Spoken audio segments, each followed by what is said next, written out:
Muy buenos días, soy Carlos Slim Domit y tengo el privilegio de darles la bienvenida a nombre de todo el equipo de Fundación Carlos Slim y Fundación Telmex Telcel a esta edición del programa de Becarias y Becarios México Siglo XXI, el programa más significativo en la formación de líderes, ya que ustedes representan a los mejores estudiantes de México.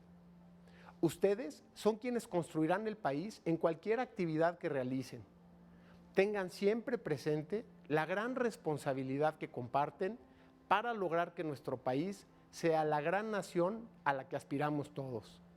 En esto está basado México Siglo XXI, buscando fortalecer la comunicación entre ustedes, así como su experiencia y formación, escuchando a líderes que han transformado sus sociedades, comenzando siempre por ellos mismos, compartiendo que ningún logro es fácil ni inmediato, que se requiere preparación, trabajo, fortaleza ante los fracasos, compromiso de superación, pero sobre todo la actitud ante la vida como el motor de grandes logros. Este año es único en la historia. Aunque han habido muchas pandemias en otras épocas, esta es la primera que sucede en un mundo totalmente interconectado y en plena transición de cambio de era. Por ello, buscamos desarrollar México Siglo XXI en este formato digital que esperamos lo disfruten mucho, les dé nuevas ideas para continuar su formación y que nos permita una mayor interacción entre todos nosotros. Esta pandemia ha hecho evidente lo fundamentales que son las telecomunicaciones para que las personas, organizaciones y en general la sociedad sigamos funcionando, trabajando, informándonos, educándonos, entreteniéndonos y manteniendo contacto. A pesar del incremento sustancial en su uso, la infraestructura ha sido robusta y eficiente, gracias a las inversiones que durante tantos años se han realizado, en un proceso constante de llevar cobertura, actualizar a las últimas tecnologías, ampliar la capacidad e incrementando la velocidad, conscientes de la gran responsabilidad, compromiso y sobre todo convicción que tenemos para que México cuente con la mejor infraestructura de conectividad. Esta es la era de la inclusión. Está basada en las telecomunicaciones como su sistema nervioso. En ella, a través de la conectividad, tenemos acceso a todo y a todos, en cualquier momento y desde cualquier lugar. De las tres transformaciones que ha experimentado la humanidad, esta es la más rápida y universal, y está generando disrupciones muy profundas en todas las organizaciones y áreas de actividad, modificando la forma en que aprendemos, trabajamos, nos comunicamos, interactuamos y participamos. El distanciamiento está acelerando la tendencia de adopción tecnológica aún más de lo que estaba, convirtiéndonos en una sociedad cada vez más digitalizada en la que todos nos estamos volviendo millennials y por lo que nuestro regreso a la normalidad será diferente a lo que estábamos acostumbrados. Esta pandemia está caracterizada por una alta transmisión de contagios y dispersión, llevando al límite los sistemas de salud globales, provocando en algunos casos enfermedades de gravedad y lamentablemente una gran cantidad de pérdida de vidas, en la que muchos hemos perdido muy tristemente seres queridos. El impacto que esta contingencia está teniendo en la actividad económica significa efectos devastadores en muchos sectores. Este trance nos obliga a buscar formas de enfrentarla, cuidándonos y cuidando a los demás. En respuesta, nunca en la historia había habido tanta colaboración científica y apoyo global para hacerle frente a un problema común.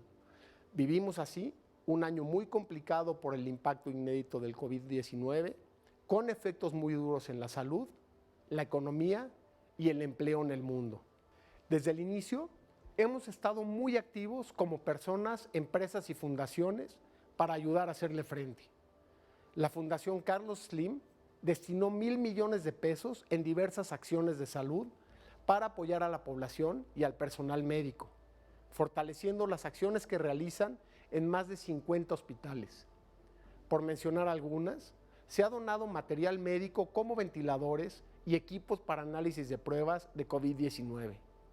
más de 270,000 pruebas para la detección de pacientes, entrega de medicamentos y apoyo al personal de salud de múltiples formas, con más de 1.621.000 insumos diversos y 982.700 comidas donadas y entregadas por Sanborns para el personal médico en 33 hospitales. También trabajando en ampliar y apoyar la capacidad hospitalaria, con equipamiento y elementos de protección para más de 571 camas destinadas a la atención de pacientes diagnosticados con COVID-19 en Nuevo León y Jalisco, entre otros estados. En la Ciudad de México y en combinación con CIE, empresas, fundaciones, la Universidad Nacional Autónoma de México, el Instituto Nacional de Ciencias Médicas y Nutrición y el Gobierno de la Ciudad de México, quien lleva su operación, se creó la Unidad Temporal para la Atención de Pacientes con COVID-19 en el Centro City Banamex, el recinto de convenciones más importante del país. Para darles una idea de la dimensión, a la fecha ha atendido 2.600 pacientes, siendo uno de los centros del país que ha atendido a más personas con un índice de defunciones menor al 1%. Uno de los centros en el mundo con menor mortalidad de pacientes y de contagios entre el personal médico. Este resultado se debe al talento, colaboración y mucha dedicación con que ha operado el centro. Es el equipo humano quien ha hecho la diferencia. Doctores, enfermeras, internistas y todas las personas que, además de un trabajo heroico e incansable, como lo ha sido hecho por el personal médico en todo el país, han continuamente mejorado protocolos y tratamientos que comparten a través de webinars con hospitales y clínicas de todo México y otros países. Igual de relevante es la colaboración entre gobierno, empresas, fundaciones, la academia y los institutos nacionales de salud. Son momentos que nos requieren a todos, sin excepción y sin dilación. Internamente, nos enfocamos en generar protocolos y herramientas para cuidar y apoyar la salud y seguridad de todo el equipo de trabajo y sus familias, con medios de atención y seguimiento para quien puedan estar expuestos o con alto riesgo, y con protocolos de prevención eficaces también para nuestros clientes y proveedores. En las plataformas digitales de la Fundación, reforzamos capacidades y actualizamos constantemente contenidos que ayuden a prevenir y atender la pandemia. Fortalecimos el alcance y promoción de los programas digitales de educación y capacitación para el trabajo, como Khan Academy en español, Pruébate y Capacítate para el empleo. 29 millones de alumnos y maestros están aprendiendo, estudiando y capacitándose en ellos.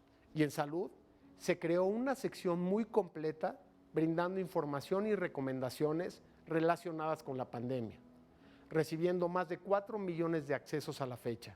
Conscientes de que la solución definitiva es el contar con vacunas efectivas, hemos seguido el avance de los muy destacados proyectos que buscan su desarrollo urgente. Nunca el mundo científico había contado con tanto apoyo y colaboración.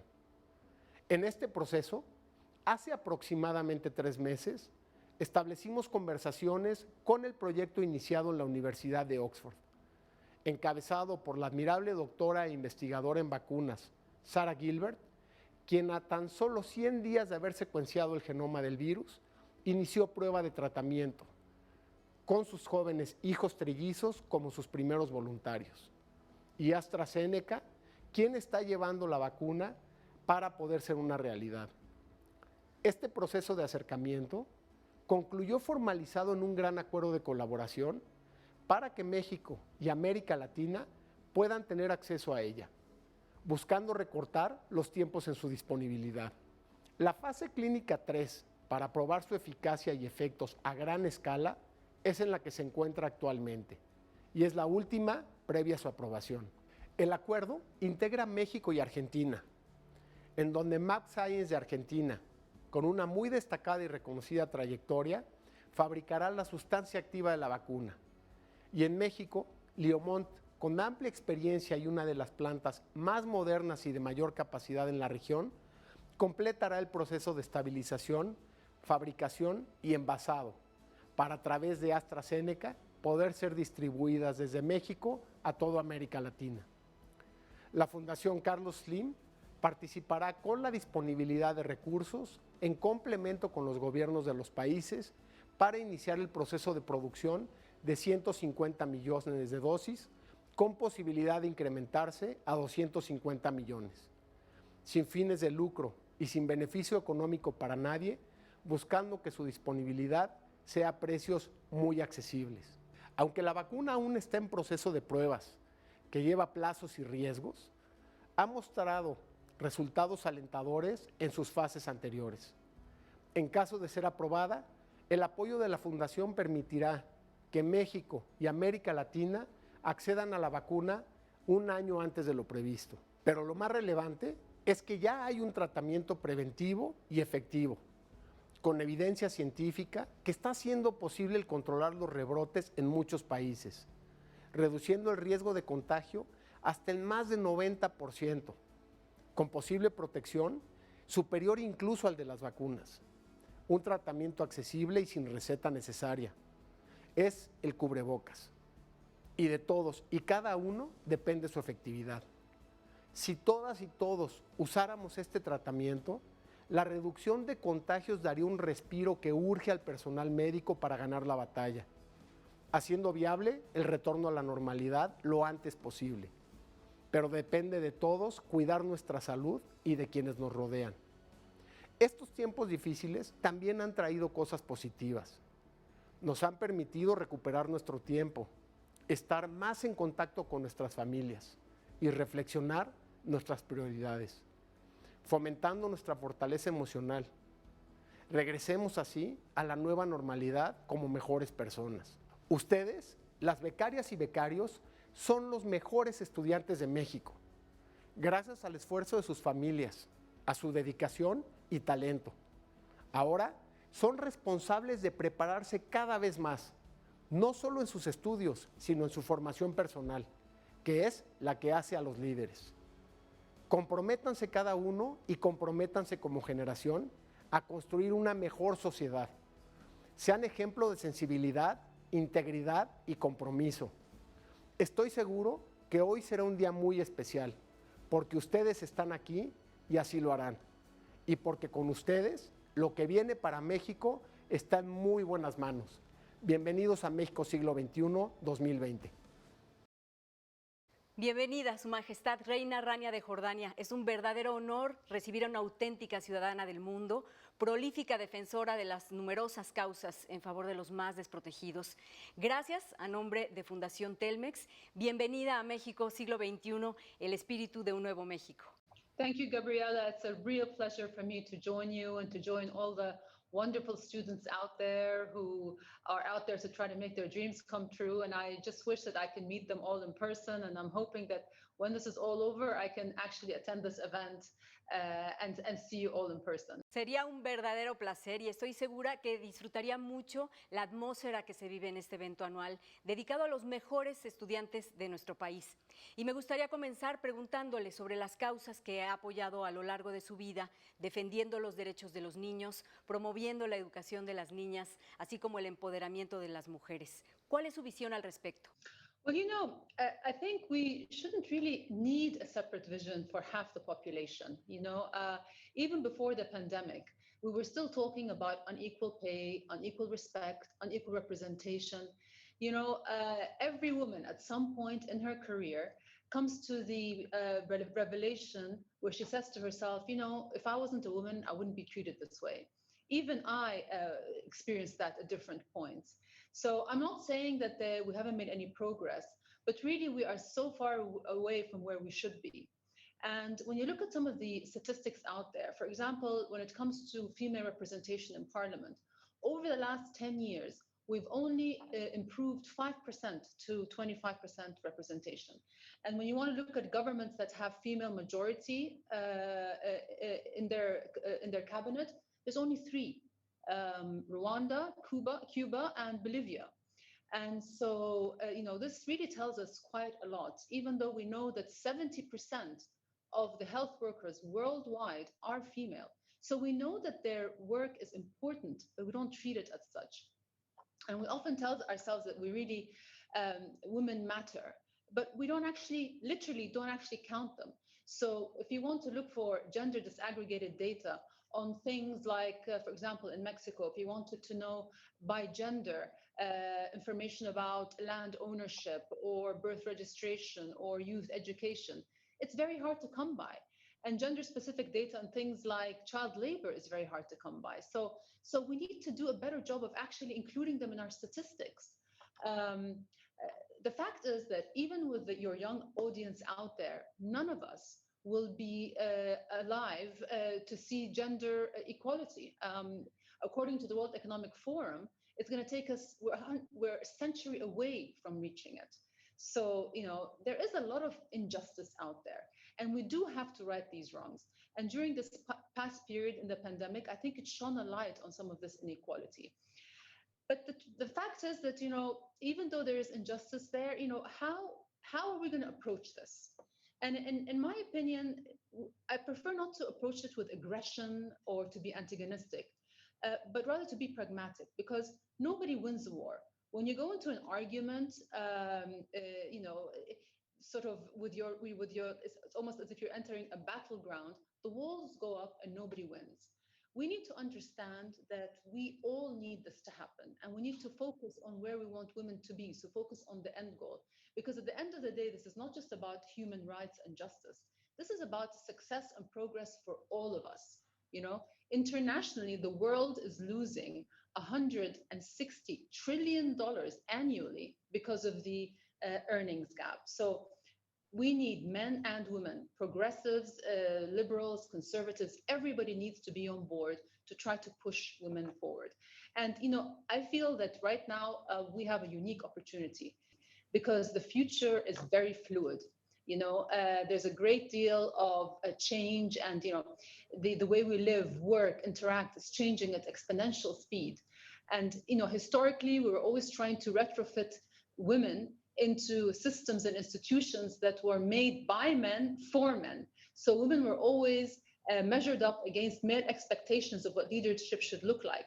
So qualities like compassion, empathy, all those female qualities didn't used to be valued as much, even though we're seeing how important they are now in dealing with this issue. So I think this is a unique opportunity for us to have a new conversation, a bold vision, to really restructure the whole ecosystem of work for women and how we perceive leadership, and ask ourselves the tough questions. Why are women sometimes placed in human resources and not sales and operations? Why do we have these preconceived notions about women?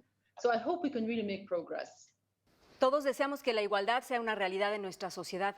¿Qué se requiere para lograrlo? Mencionaba el tiempo, por supuesto, pero específicamente, ¿qué pasos podemos ir dando? Well, like I said, we need to appreciate the opportunity that we have right now in the situation that we're going through. Around the world, there's compelling evidence now that the countries that are led by women are achieving significantly and systematically better COVID outcomes. Almost average half the deaths in those countries. So countries like Germany, New Zealand, Finland, Denmark, Taiwan, all those, Bangladesh, all those countries have done very well, because women in these countries, generally women put people first. They lead with empathy and compassion. They have an instinct to protect their family, their people. They work towards cooperation rather than competition. They listen before they jump into impulsive action. So in order to change things for the better, we need to realize that we are all invested in this, and we all need to work towards it. And very importantly and practically, we need to make sure that women have a seat on the table. There is, like I said, right now, there's an opportunity to do better, but there's also a risk that some of the precious gains that we have made over the years, they can fall. We can lose them during crisis, because during crises, women suffer the most. So women need to be in the room for their voices to be heard. And we need to instill new metrics. So we can't just say we care about women and just hope for the best. I think we need to have embedded in business and in government new metrics to measure diversity, gender parity, how many women are being representative in government, in parliaments, on the seats of boards in companies, in the employment of different corporations. These are important things that we need to look out for. En su experiencia, ¿cómo afecta a las mujeres en particular las crisis, como la guerra, los desplazamientos o las pandemias, como la que estamos viviendo ahora? You know, during crises, everybody gets affected. But women get affected disproportionately because of existing inequalities that we failed to uproot in the past. And so we're seeing, for example, during this pandemic, fathers who usually are in the office from 9 to 5 are suddenly spending time at home, and recognizing and finding an appreciation for the job of managing a household or child rearing. And some of them have stepped up and started to help with their children's education and to do household chores. But deep-rooted gender norms do not change overnight. And so very often in times of crises, we expect women to take the burden, you know, to pick up the slack, and we expect them to suffer in silence. But every now and then we do need reminders of the value of women's work. So back in March in Mexico, when women overnight vanished from the streets, schools, and offices of Mexico in order to strike against violence in Mexico, in that day alone, that cost the economy $1.37 billion. So, you know, I think it's important to remember just how important women's work is. And through my work throughout the years, I've come across so many women. And when it comes to their children, they will do anything. But we shouldn't expect them to do everything. So, you know, my advice to women would be to make sure that they stay vocal about their struggle, to ask for help from family members, from their employers, from their representatives. But truthfully, women, I don't think they need advice right now. What they do need is support. And like I said before, they need to be present in the room and in the decision-making process. Por supuesto, y valoradas, sin duda, como mujer y líder reconocida, ¿cuál es su opinión sobre la forma en que el mundo está lidiando con esta pandemia? Well, you know, clearly the world was caught off guard. You know, we weren't prepared for this type of pandemic, and now the world is trying to play catch up with a fast-moving virus and learning on the job. You know, through trial and error. And all the while trying to balance health concerns with a long list of social, political, and economic concerns. So clearly it hasn't been easy, and we have been, you know, perhaps not approaching it in a systematic way because it's very unknown territory. But I think two words to describe the state of our world today is uncertainty and unevenness. Uncertainty because nobody knows for sure how this virus behaves. We don't know when we're going to have a treatment, how quickly we can roll it out. We don't know how our world would look like when we emerge from this crisis, what the new normal is. And there's unevenness. We've seen unevenness in how different people get affected by the virus, and unevenness in the recovery. So there's differences between different sectors and different countries in terms of the recovery. But one thing we know for sure is that our world is experiencing one of the worst contractions in history outside of wars. So the OECD is predicting a 6% contraction in the world economy, up to 7.5 if there's a second wave of the disease. So what this has really shown us, despite what everybody used to say about, some people used to say about deglobalization and the fact that globalization is not working for anyone, this pandemic has shown us that we are in this together.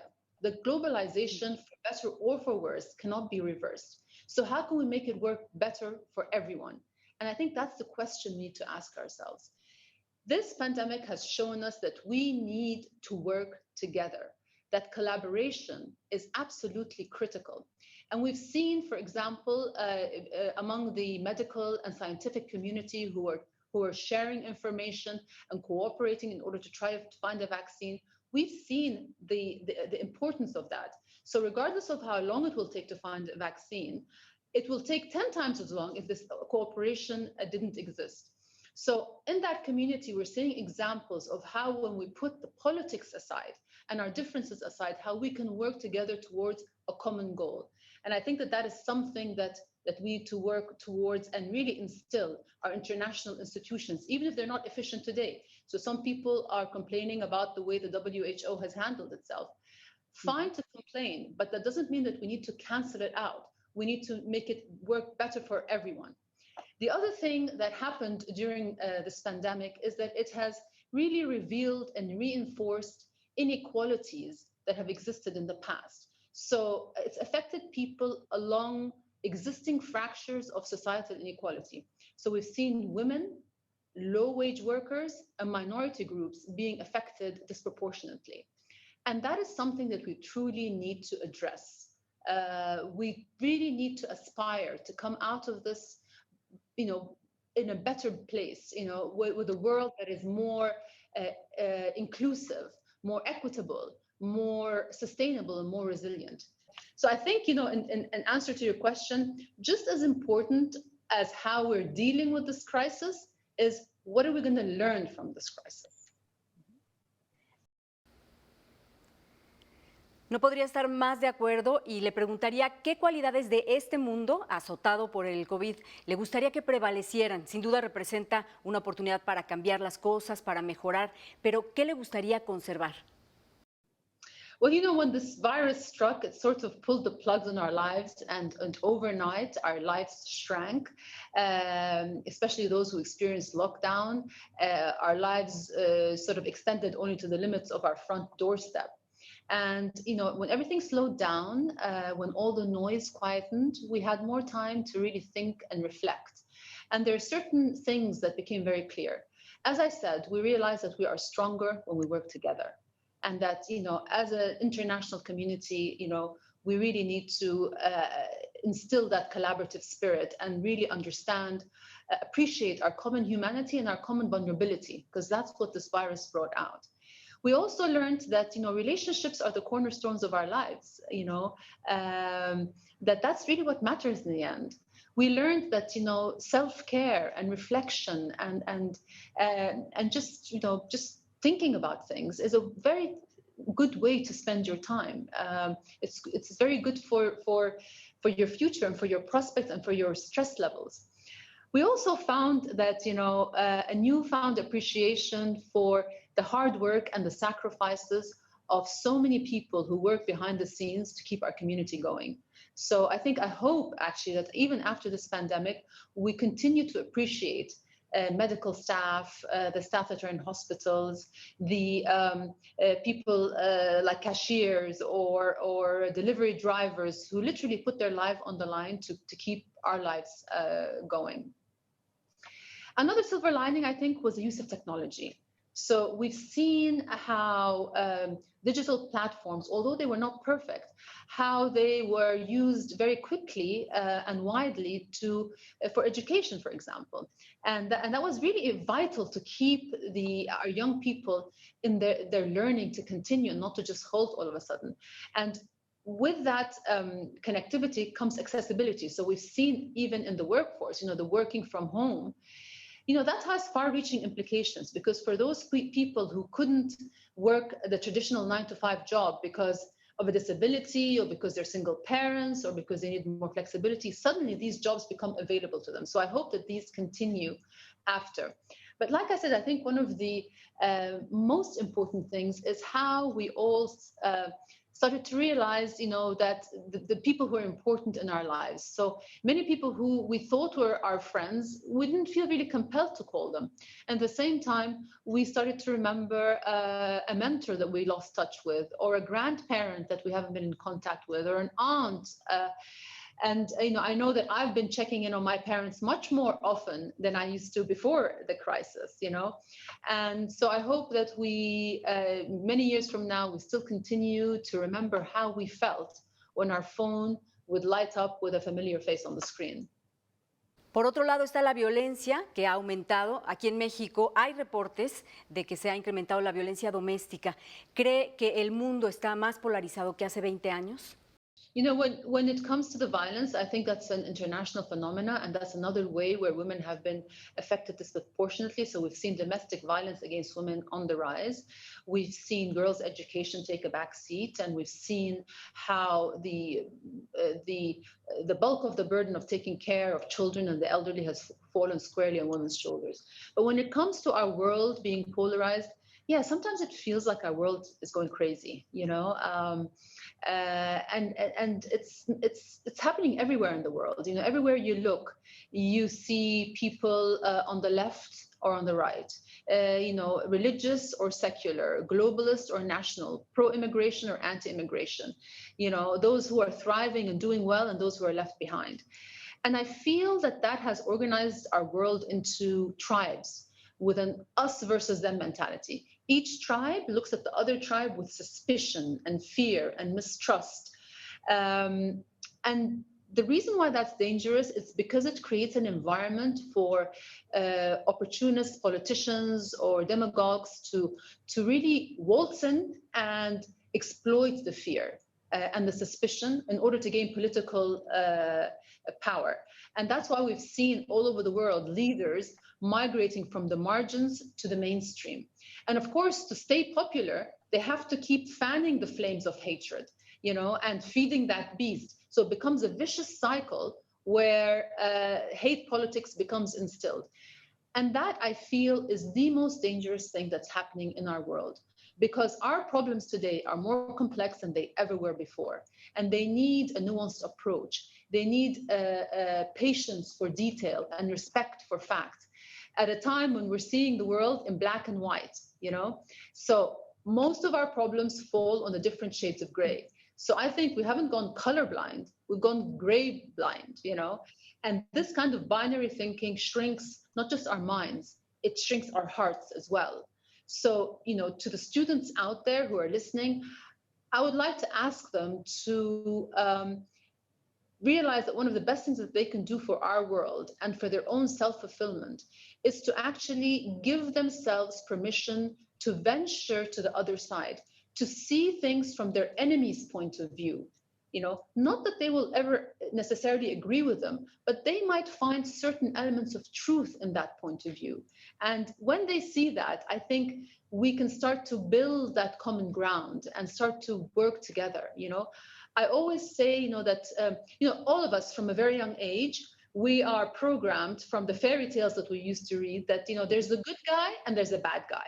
In the movies, there's the hero and there's the villain, you know, but life is not like that. You know, there's no one right way to do the right thing or get the right results.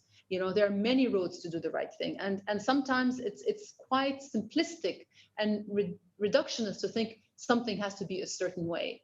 So, you know, when we have this us versus them mentality, I think we ignore the complexity of us, of human beings, because all of us, you know, we have a lot of contradictions. We have a lot of different aspects of our character that make us who we are.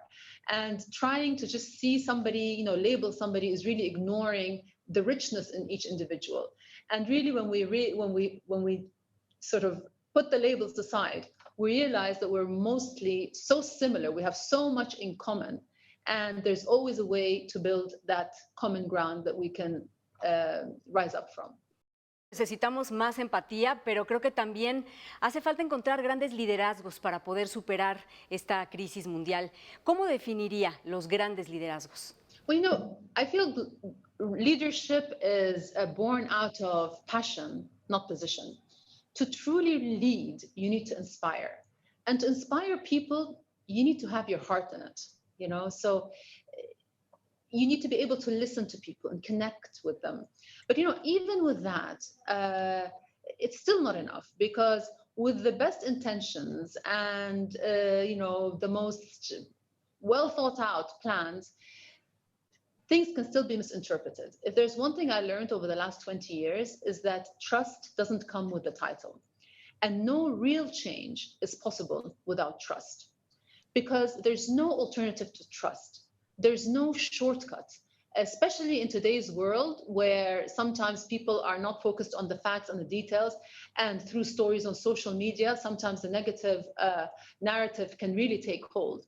The only way to immunize yourself against slander is to gain people's trust. So a very important aspect of leadership is to make sure that your vision is accessible to people, that they fully understand it and are champions of it, and also to encourage them to see how that vision relates to their lives and why it's in their best interest to defend it. ¿Podría compartirnos alguna experiencia en particular que haya dado forma a su liderazgo? Well, you know, like I said, there is no leadership style is not a static thing. I learn on the job as I go, and I think an important part of leadership is to continue to evolve and adapt to the situation. You know, you can't have a leadership style that stays the same while the world around you and the conditions and the context is changing. So that kind of flexibility and the ability to really make sure that your finger's on the pulse of the people and knowing how they're feeling and what their aspirations are is incredibly important. And, you know, I've learned from my husband, who in my opinion is one of the best leaders out there, you know, the importance of listening to people, listening to what's being said and also to what's not being said.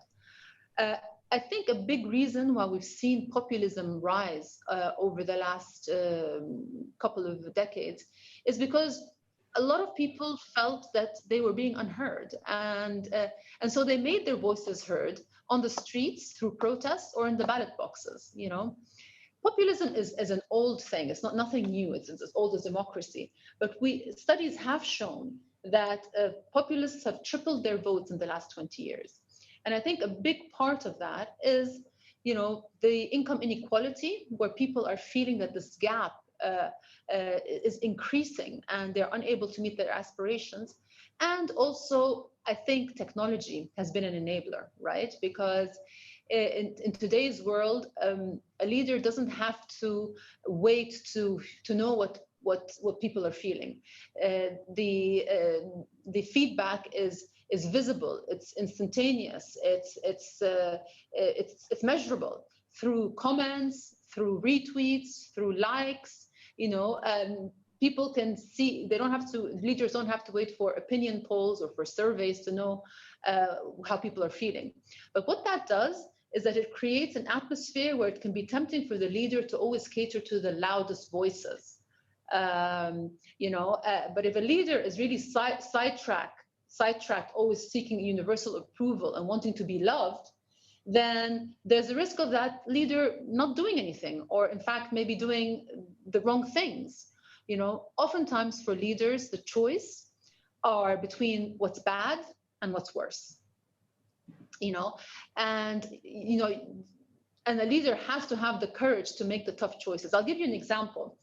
Back in 2011, when the crisis in Syria broke out and we started to receive trickles of refugees along our borders, Jordan was not prepared to receive refugees. You know, on paper, receiving refugees would have been the wrong thing. We simply did not have the resources. Jordan is not a rich country. We don't have natural resources. And, you know, economically, the wise decision would have been to seal our borders. Yet we opened our borders and received those refugees. So, you know, yes, it was going to cost Jordan, and it was going to be a tremendous burden on our people. But the alternative was to let these people die. And so leadership is always strongest when it's anchored in principles and values. It's not just trying to pander to popular sentiment or the latest trend.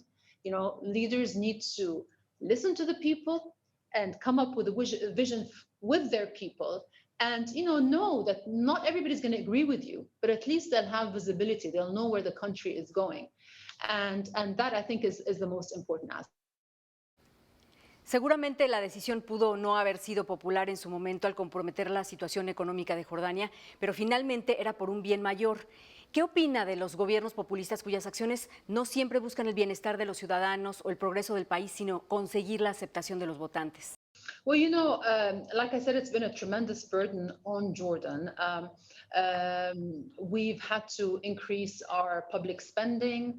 We've had to increase our foreign borrowing. We saw unemployment go up because of competition for scarce jobs. The rents went up. Our infrastructure is still reeling from that impossible burden, you know, our schools, our hospitals. And we're shouldering this responsibility on behalf of the international community because, you know, this is not something that is an outcome of something that Jordan did. So in a nutshell, Jordan is paying a very steep price for our region's actions and for the international community's inaction. But, you know, we're trying our best. And with regards to your question about populism and I think empowering people is much more important than giving them handouts because there's no dignity in a handout. And one thing I know, for example, about refugees is that, you know, they just want a fighting chance. They want to be able to have the respect that a job brings, being able to, you know, bring a wage back home so that they can have the feeling that they are taking care of their wife and children, and the wife is taking care of her children, you know. Ultimately, you know, whether it's a refugee or somebody in poverty, dignity is much more important than a short-term handout. You know, a handout will see you through the day or through the week, but it won't give you that continuity and the sustainability that gives you that sense of comfort about your future. And also the fulfillment of knowing that you have the skill to survive and you have the resourcefulness. So, and that's why I've focused so much on education, because education is all about allowing people to expand the frontiers of their dreams and giving them the tools to realize those dreams. And regardless of what happens in your life, or even if you lose your home or your money or your title, no one can take away your education. And so, in my opinion, it's one of the most empowering tools there are out there. Muchas gracias. Su Majestad, es una tradición en este evento que nuestros becarios de Fundación Telmex también puedan formular alguna pregunta a las personalidades que nos acompañan. Si no tiene inconveniente, vamos a escuchar una de las preguntas que tienen para usted. Bienvenida. Mi nombre es Andrea Sentíes y estudio la carrera de Administración y Estrategia de Negocios en el Instituto Tecnológico y de Estudios Superiores de Monterrey. Mi pregunta para usted, Su Majestad, es ¿qué la motiva en esos momentos en los que tomar decisiones es complicado y debe de ir contracorriente? Muchas gracias. Well, you know, it depends on what's at stake. There are times when you have to realize that taking action is not going to get you the results that you want. You know, that sometimes if you push too fast, too far, then you can end up creating a backlash that sets you further back than when you started. So it's very important to think of what kind of action is required, if any, you know, and when and how. And sometimes you have to wait. You know, sometimes it's about being patient and not doing anything today, knowing that when the time is right, your action will be more impactful. But really, when it comes to the things that truly matter, playing it safe can be the riskiest choice of all. Even though it's never been more tempting to play it safe, you know, especially for public figures, and especially during these times. You know, I don't think you need me to tell you that nowadays any misquote or misstep can be blown into a full-fledged crisis, and trying to roll out any explanations or statements afterwards can be a futile exercise. So for any public figure, whether it's me or you or anybody else, there's never been more pressure to really get it right. But I think that when you are in a public position, you have the responsibility to sometimes take risk and take fire from it, you know, because oftentimes the risk of taking action is far less than the damage of inaction, of not speaking up for what's right, of not defending a value that really matters to you. So, you know, I'm not advocating recklessness. I'm not saying that leaders should always act very impulsively, but when it comes to the things that matter, you have a responsibility to do something, even if it's unpopular, you know, and that is really what leadership is about. it's okay for a leader to want to be popular, and to want to be loved by their people, of course, because that enables you to get things done. But you build your popularity with the thought that every now and then you have to expend that. It's like a bank account. You have to pay sometimes to do something that really matters and that you think is in the long-term interest of your country and your people, and it's going to take you to the right place. Y esta es otra pregunta formulada por nuestros becarios. Vamos a escucharla. Reina Rania de Jordania, muchas gracias por estar con nosotros en México Siglo XXI. Soy David Salinas Rodríguez, egresado de la Universidad Nacional Autónoma de México, y Su Majestad, mi pregunta es la siguiente. Hace 20 años asumió como reina. ¿Qué cambios provocó eso en usted y en el trato que le daban las demás personas? Well, I think it depends on the person's past experiences and preconceived notions about royalty, Mm-hmm. Some people think it's all about luxury. Some people think it's all about pomp and protocol. And many people just don't know what to make of it, I know that I'm constantly disappointing children when I arrive in a car instead of a carriage. And they're always asking, but where is her crown? That's always something that's disappointing to them. But I realized that when I earned this title, that I think I made a subconscious decision to carry that title with utmost respect, but not let the title carry me. I think in general, it's human nature to label others, to place people into neat, well-defined boxes. I think it makes us have a sense of the world around us. We all fall into that trap. But labels are inherently simplistic. Nothing about us humans is simple, right? There's so many contradictions and complexity, and too much going on inside each one of us to be summed up in a label. So I think it becomes our responsibility, regardless whether you're queen or whoever you are, to really tell your own story, to explain who you are, not just through words, but through your actions and behavior. Not let other people define you or put you in boxes. You need to own your own story, For me, queen is more of a job title that defines my responsibility, not who I am.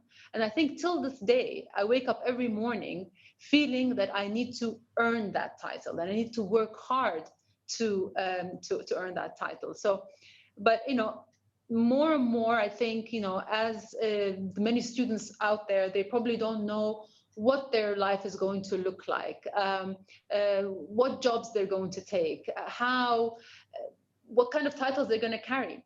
But they do know who they are. So regardless of where life takes you, stay in touch with who you are, your values, your character, your upbringing, and make sure that you communicate that to the rest of the world so that you're always owning your own story, and when you own your own story, you will walk through life with your head up, with your back straight, and with a lot more confidence, knowing that, yes, circumstances can be difficult, but I know who I am. La tecnología y las redes sociales nos han permitido acercarnos a otros países, a sus culturas. ¿Qué le gustaría que supiéramos como una audiencia occidental acerca del mundo árabe? Well, I think for many people in the West, when they think of the Arab world, they think of war and conflict and terrorism and extremism. And because turmoil has rocked the Arab world for a long time, so you're justified in thinking that. And so I think what our region really needs is steady and sincere diplomacy. It needs leadership with courage and vision to rally people behind what their common goals are, to really fight for progress and not influence. If you want to know what people in the Arab world really want, they want what everyone else wants. They want peace and progress. They want equality education. They want opportunity. What people don't realize is that 50% of the Arab world are under the age of 24. So what doesn't make the headlines is that there's a cultural revolution underway, a true generational shift in values driven by these young people. They are incredibly energetic, creative, entrepreneurial, passionate about self-expression. And they're really changing the Arab world and viewing our region increasingly through a multicultural lens. To be honest with you, they're the ones that keep me optimistic, and they keep me motivated, because I see in them a change that can really make our region a much, much better place. They have so much potential. Ha sido ampliamente reconocida por su labor para construir entendimiento y tolerancia entre el este y el oeste. ¿Podría compartirnos sus contribuciones para hacerlo posible? Well, you know what we're seeing, as I started to mention earlier, is we're seeing the normalization of intolerance. It seems that there's no consensus on what we shouldn't tolerate. And as a result, we're seeing some people being very comfortable in expressing some of their deepest and darkest prejudices. So some of the worst attributes from the past are coming out to surface. Things like racism, sexism, xenophobia, populism. All these things are things that we thought that we rooted out in the past, but they are coming out again.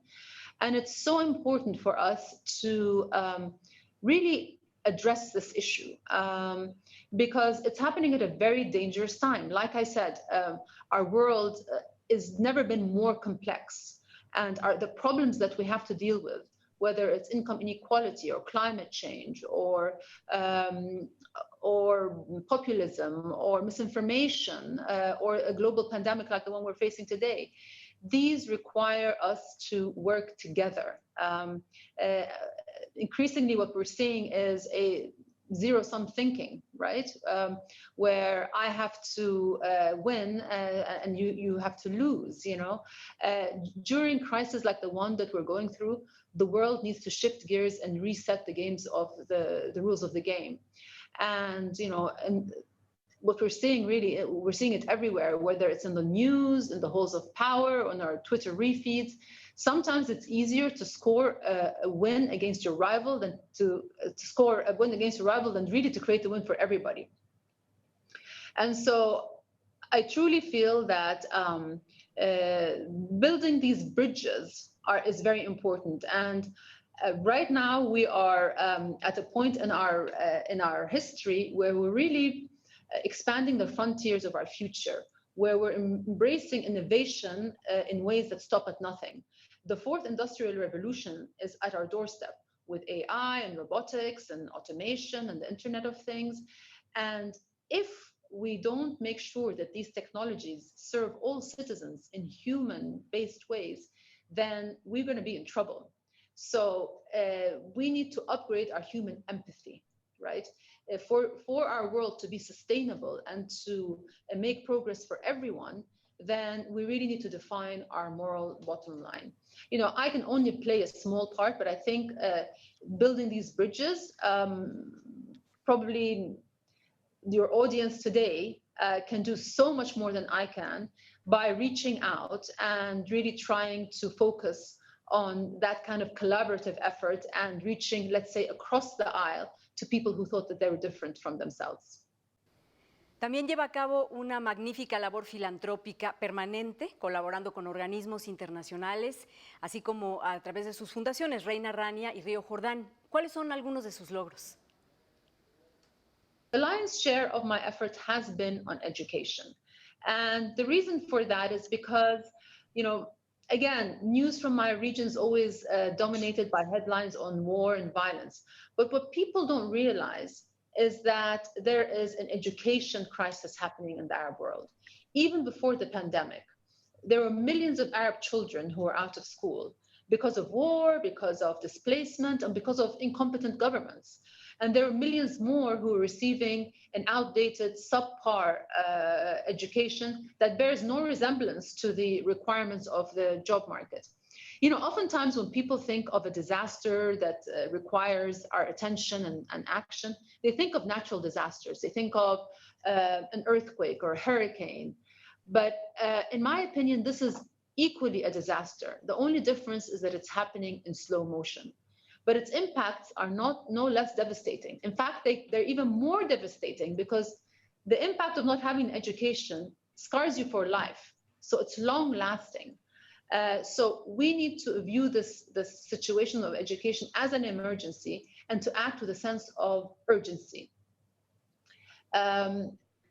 Most often, children do not get a second chance at education, right? So if you become a refugee and for whatever reason, or there's a war and you missed 2 or 3 years of schooling, you're never going to get those years back.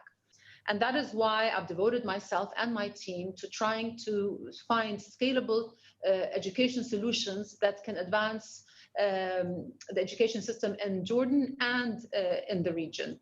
And I think all of us as an international community, in order to make education accessible and quality for everyone, we need to embrace innovation in its broadest sense, not just new technologies, but new ways of thinking and acting.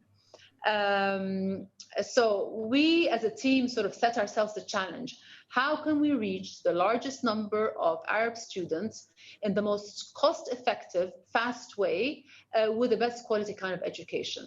So a few years back, we set up a digital learning platform called Idrak. And now it's the largest free platform in the Arab world. And during this pandemic, it's proved to be a godsend. In fact, we saw in the first month of lockdown an increase in the users by 400%. And because of our years of experience, we also partnered with the Ministry of Education during the pandemic and helped to enrich their curriculum so that they can provide education for other children in public schools in Jordan. So that has been really a very fulfilling and rewarding experience. Sin duda, una enorme satisfacción por toda esta gran labor. Y también es una madre muy comprometida, siempre cercana con sus 4 hijos. Ahora que han alcanzado la edad para elegir su camino, ¿cómo los orienta para asumir sus futuras responsabilidades? Su hijo mayor se prepara para ser rey y una de sus hijas es piloto. Yes, she is. I think it's the most important thing I can do for my children is just to make sure they grow up to be decent people, and ensure that they are not negatively affected by the environment in which they're growing up. So it's so important for me that they remain in touch with their humanity, with who they are, with other people, with their peers, Oftentimes, they can be in a situation where people may not tell them what they really think or sort of pander to their needs. And I need to keep them grounded and understand that, you need to distinguish between the true friends and those who just are thinking of your title. Because at the end of the day, it's the genuine relationships that really matter. And fair weather friends will come and go depending on your situation. I try not to give them too much guidance because I think that they need to find their own way, but I need to be there to support their choices. So when my daughter decided to become a pilot, I was like, are you sure this is what you want to do? And she said yes. And I'm like, okay, well, we'll support you. With my son, as I said, it's about making sure that his values stay intact, for him to know who he is, And I think the challenges that my children face are some of the same challenges that all of your audience face today, Oftentimes, parents will tell their children that, they will lecture them about how their childhood was more complicated and they endured more hardships, and you guys are so spoiled and you have all these luxuries. I actually think that this generation, these young people today, have to deal with many more things than we had to. And that in many ways, our childhoods were much easier. We had the luxury of growing up and making mistakes out of the spotlights, maintaining some kind of privacy, not being judged. Young people today are under increasing pressure from judgments, from labels, and always having to do it right. And a lot of that has to do with social media. When at the beginning of social media, we thought that this was going to be an incredible tool that will give voice to the voiceless and put us all on equal footing, and it has to a great extent. But I think sometimes the misuse of it has given divisive forces an undeserved platform. And so we're seeing so much misinformation out there. And yes, governments are trying to regulate it, but at the end of the day, it's really about us, how we behave with social media, how the culture around social media. At the beginning, everybody was so enamored with it, and people saw it not as a means to an end, but they saw it as an end. People started living for their social media. So people went to restaurants just so they can take a picture of their dish, or they would choose a holiday destination based on the kind of background that they can have in order to take a picture. So your lives were not made to be lived, but to be broadcast. But that creates a very vicious cycle where you become very addicted to the comments and the feedback from the people.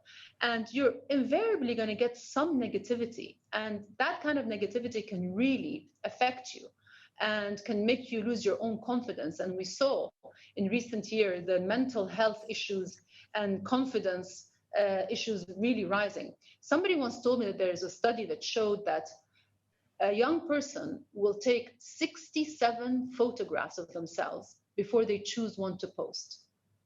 So you can imagine the kind of negative self-talk that happens 66 times when the person is looking at their picture and saying, I don't look good here because of this, That kind of damage to this sense of who you are is really a very difficult thing to deal with. So my advice would be to make sure that your relationship with social media is not personal.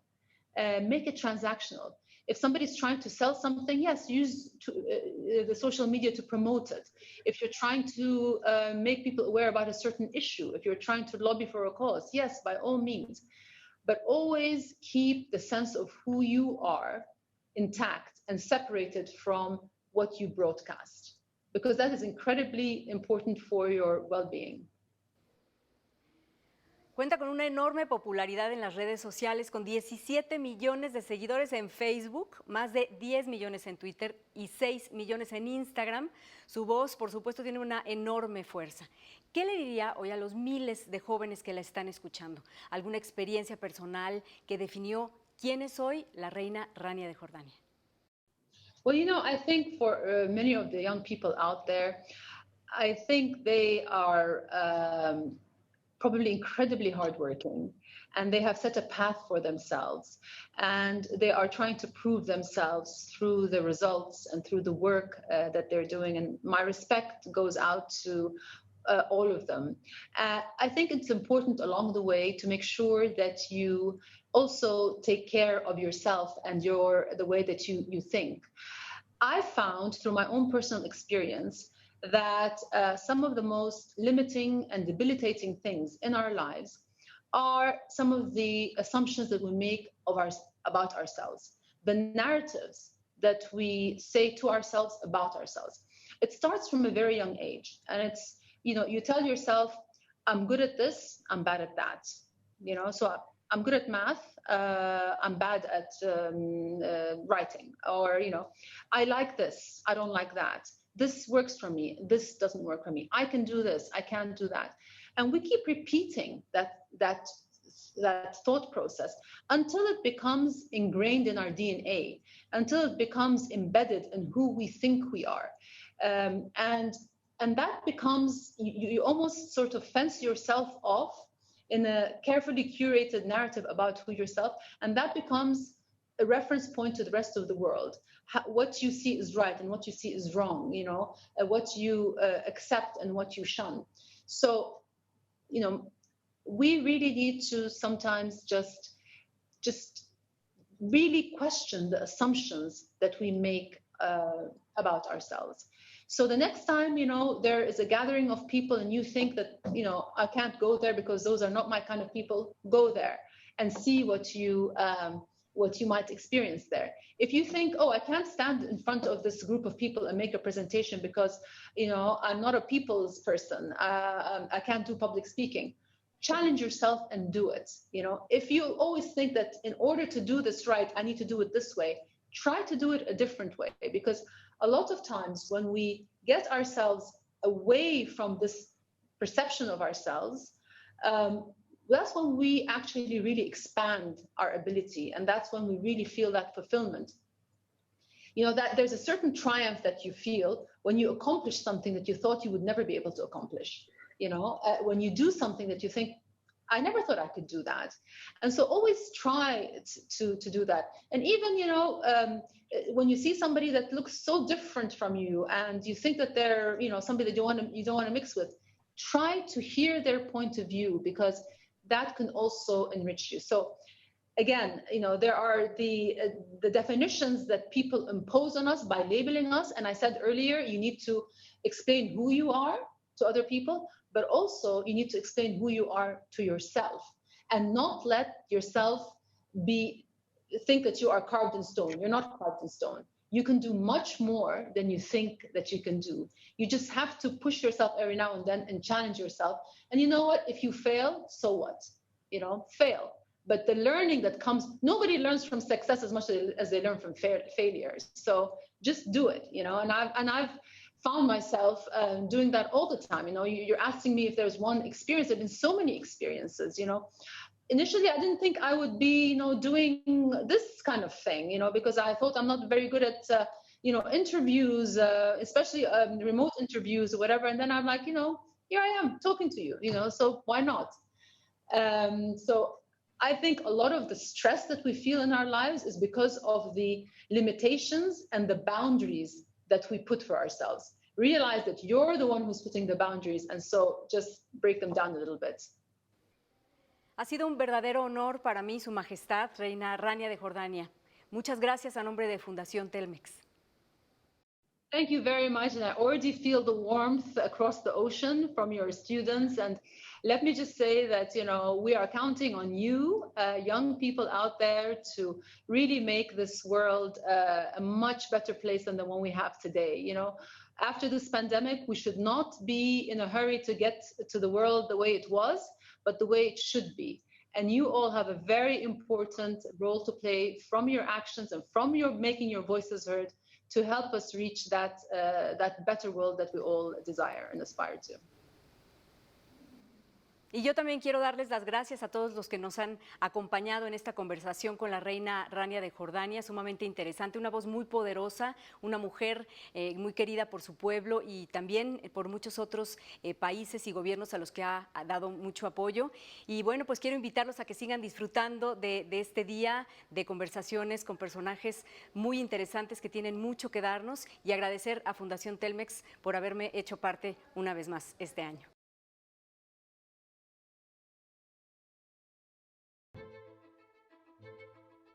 Gracias por acompañarnos el día de hoy en México Siglo XXI. Es un honor poder platicar con todos ustedes, con todos los becarios de Fundación Telmex, y tener aquí hoy a una de las mujeres de las políticas más influyentes en el Reino Unido. La segunda mujer en ser primera ministra, una mujer que ha hablado fuerte sobre las cosas que le importan a la gente, como la violencia doméstica y muchas más. Ella es Theresa May. Bienvenida. Gracias por acompañarnos. Thank you very much, and hola. It's my great pleasure to talk to you all today, even if coronavirus means that it cannot be in person. Now, you've all been chosen as Telmex scholars because of your hard work, your commitment to your studies, and the promise you hold for the future. You are the future of Mexico, and your generation is the future of our world. Every generation is born into a world they had no part in creating. As we grow up, we have the chance to make our own contribution to serve our communities and our nations, and to help shape the world which we will pass on to the next generation. Now, the Irish-born politician Edmund Burke described that process of building a society over the course of generations as a partnership, not only between those who are living, but between those who are dead and those who are yet to be born. Today, I want to share with you some of the experiences I have had over 30 years in leadership roles in Britain. And the first point I want to make is that whatever path we choose in life, we can all be leaders. We all face many of the same challenges and dilemmas. Whether we make our careers in business, in community service, in academia, journalism, whatever. We all have the chance to contribute and make a positive difference. So we can all be leaders if we choose to be. And there are many ways of being a leader. Now, I spent most of my career in politics. I took my first steps into it when I was younger than you are today. I was a 12-year-old girl in a small village in rural England when I first got involved. And I carried on my political activism at university in Oxford. As a woman, I was in a minority. While I was at university, the UK Conservative Party elected its first ever female leader, Margaret Thatcher. She would go on to be Prime Minister of the UK for 11 years. She inspired by her example, proving that a woman could lead a Western nation. But her leadership did not herald a new dawn for women in politics in Britain. When I was first elected to Parliament back in 1997, over 20 years after Margaret Thatcher first became party leader, I was one of just 14 female Conservative MPs. And my party's opposition, the Labour Party, had just elected 101 women, so we were a long way behind. Something had to change. So I helped to set up a new organisation called Women to Win, to encourage more women to put themselves forward to public office. When I became Prime Minister in 2016, I had the pleasure of being able to appoint to senior roles in the British government women who had taken their first steps into politics with the support of that organisation, Women to Win. But there's still a long way to go. There are still too few women in politics in most countries around the world. Consistently, women are held to a different standard. How we dress, how we look, how we express emotion, whether we have children, all these questions are asked of us in a way they're never asked of men. On social media, the abuse that women in public life face is intense, and we need to do a lot more to tackle these problems. Social media firms have a responsibility to make sure their platforms are not used as a channel for bullying and abuse. And we all have a responsibility to ensure that our own contributions to public debate are respectful. Most of all, women who feel that they've a contribution to make to public life should not be put off. Women often bring a different approach to politics than men do. For women, politics can be as much about listening and learning from others as it is about broadcasting your own views and opinions, and that's a good thing. Because when there just isn't one way of doing things or one perspective on the issue, we can achieve better outcomes for everyone. My message to the women listening to me today is to go for it. Have the courage to be yourself. Do not feel like you must be a stereotype of a man, and believe in what you're doing, because your country and your world need your contribution. And to the men listening, be leaders by example. Don't fall into stereotypical ways of thinking about women, and challenge others who do. Now, I was first elected to Parliament in 1997. That was the year that Tony Blair became Prime Minister with a big majority in the House of Commons. Unlike Mexico, where you elect an executive president, Britain has a parliamentary system of government. And the executive is formed within the legislature by the party that has an overall majority of members of Parliament. So if you want to be in power in the UK, you need to win at least 326 seats out of the 650 total. Now, that year, my party was a long way behind. We'd been in power for 18 years and had achieved a lot, but by the late 1990s, we'd become divided and a bit exhausted. And so we lost badly in 1997. Lost badly again 4 years later. And it was clear we would go on losing if we did not change. So in 2002, I was made the first female chairman of the Conservative Party.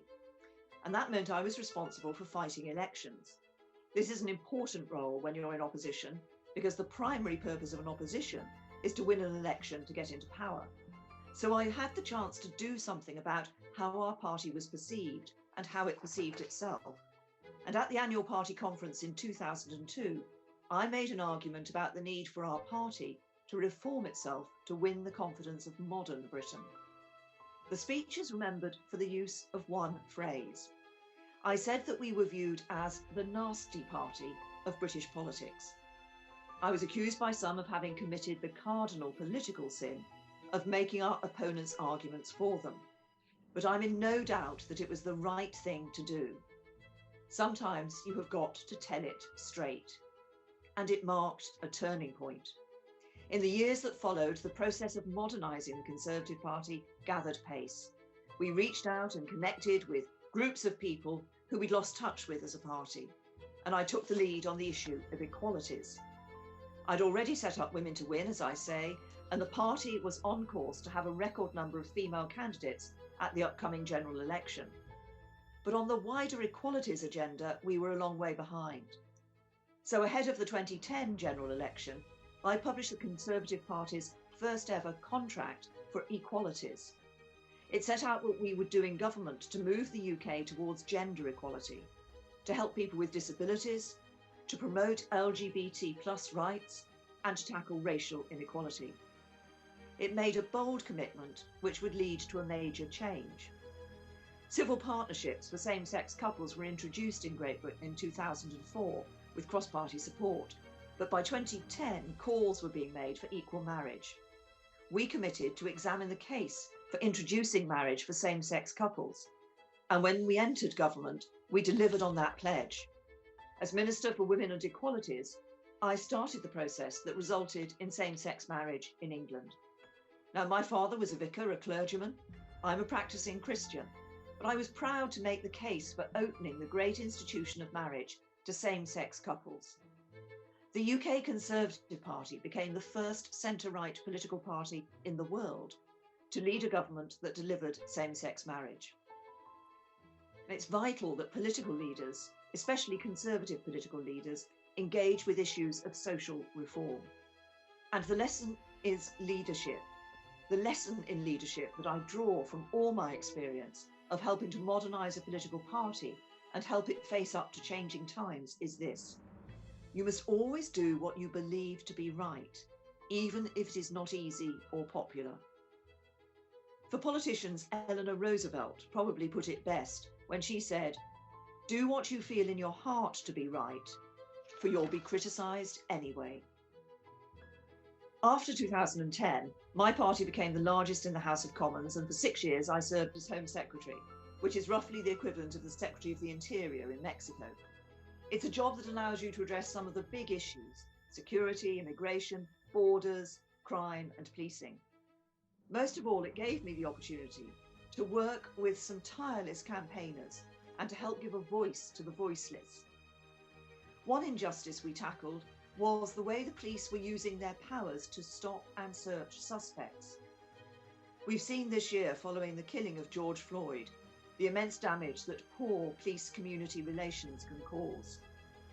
And when I spoke to young black men who were being stopped and searched multiple times, even when there were no grounds to suspect them of wrongdoing, I heard the hurt and disappointment in their voices.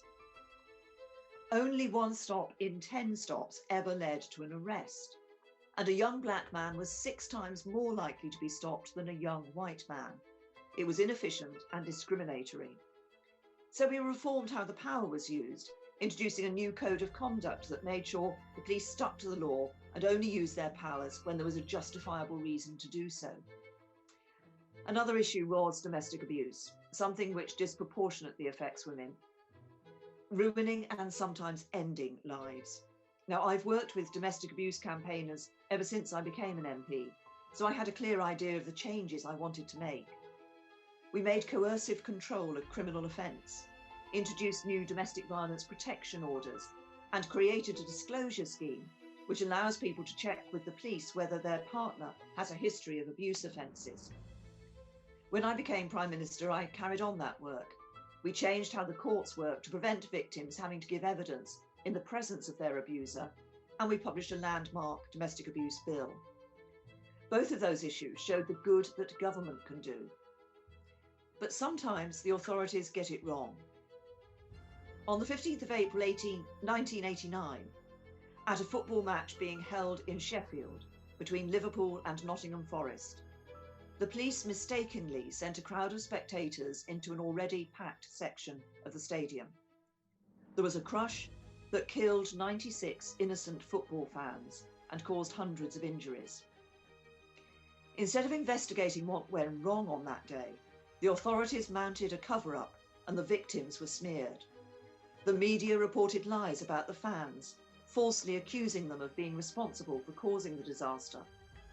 The inquest into the death said it was an accident, so no one was held to account. For 20 years, the families of the victims had to fight for justice, to remove the false perception that their relatives were to blame for what happened, and to secure new inquests which would get to the truth. Now, in their last year in office, the Labour government had set up an independent panel to reinvestigate the disaster. And in 2010, the question was whether we should allow that panel to carry on with its work, and I decided that we should. And then in 2012, the panel published its findings, completely exonerating the fans and laying bare the sequence of failures on the part of various public bodies which led to the disaster. It was a remarkable turnaround, thanks to the tireless campaigning of the families. It was also an important moment for the country. It showed the devastating consequences when public bodies get it wrong. But it also showed that our institutions do have the capacity to deliver justice. It is the responsibility of leaders in public life to make sure that they do. That means not putting yourself first, not being in it for the trappings, but thinking of others and how the decisions you make can improve their lives. And it means being willing to go against the orthodoxy. Leadership that simply reflects the country's prevailing view, back to it, or which is too superficial to investigate the detail and examine the evidence, will lead to the wrong outcomes. You must be focused on what is the right course for the long term, not what is the easiest path in the short term. So that was the approach I took to delivering on the Brexit referendum when I became Prime Minister in 2016. I'd campaigned for the UK to remain in the EU because I believed on balance it was in our economic and security interests to do so. But I was not starry-eyed about the EU as an institution. And once the result was known, I was in no doubt that it had to be implemented. You cannot put a question as important as that to the people and then not follow through with what they decide. Just as legal institutions have a responsibility to uphold the rule of law, political institutions have a responsibility to uphold democracy. But the vote to leave was not just motivated by disapproval of the EU's economic and political institutions. It was a vote for a more profound change, which will be a long-term challenge to deliver, for change in communities which had missed out on economic prosperity, for the United Kingdom to become a country that works not just for the few, but for everyone. That certainly meant delivering Brexit, leaving the EU and building a new, positive trading and security relationship with it. But it meant more than that. Leaving the EU needs to be part of a wider agenda of economic and social renewal. So many of the big global issues of the 21st century, from climate change to ending discrimination, need governments, business and individuals to act together to ensure that everyone benefits. Leadership is not always about walking alone. Often it means having the confidence to work together. That is especially true in international affairs. The global pandemic, the COVID pandemic, which we are all living through today, is a perfect example of that. It's a highly infectious novel virus, life-threatening for many, with no respect for borders and the potential to cause many premature deaths around the world. But while researchers and scientists may be working together across the world, I'm afraid there's little evidence of politicians doing so. Governments are faced with an enormous challenge in dealing with COVID-19, so it may be no surprise that they see their first job as the immediate protection of their own citizens. But governments must also have a care for the international dimension. We will not make the world more resilient to future pandemics unless we work together. Our great multilateral institutions like the United Nations and the World Health Organization are not perfect, but they are the best vehicles we have. No nation, not Mexico, not Britain, not even the United States or China, can achieve its goals by only acting alone. As individuals and as nations, we achieve far more by working together. Leadership in politics or in any other sphere is a privilege and a responsibility. It means putting yourself forward, giving of your best, and taking the knocks that come with it. In the words of the English poet Rudyard Kipling, You must meet with triumph and disaster and treat those two impostors just the same. So as you all set off on your own journeys through life, I hope you will be inspired to make the most of every opportunity you have. Be proud to be yourself and never feel like you need to fit into another person's stereotype. Put other people first. Work with those who share your values to achieve common goals together. And always try to do the right thing, especially when that is not easy or popular. As you do so, bear in mind some words often ascribed to my greatest predecessor, Winston Churchill. Success is not final. Failure is not fatal. It is the courage to continue that counts. Muchas gracias. Muchas gracias, ha sido un placer poder escuchar su discurso, imposible no quedarse con muchísimas preguntas. Y la primera que me gustaría hacerle sobre el liderazgo de las mujeres.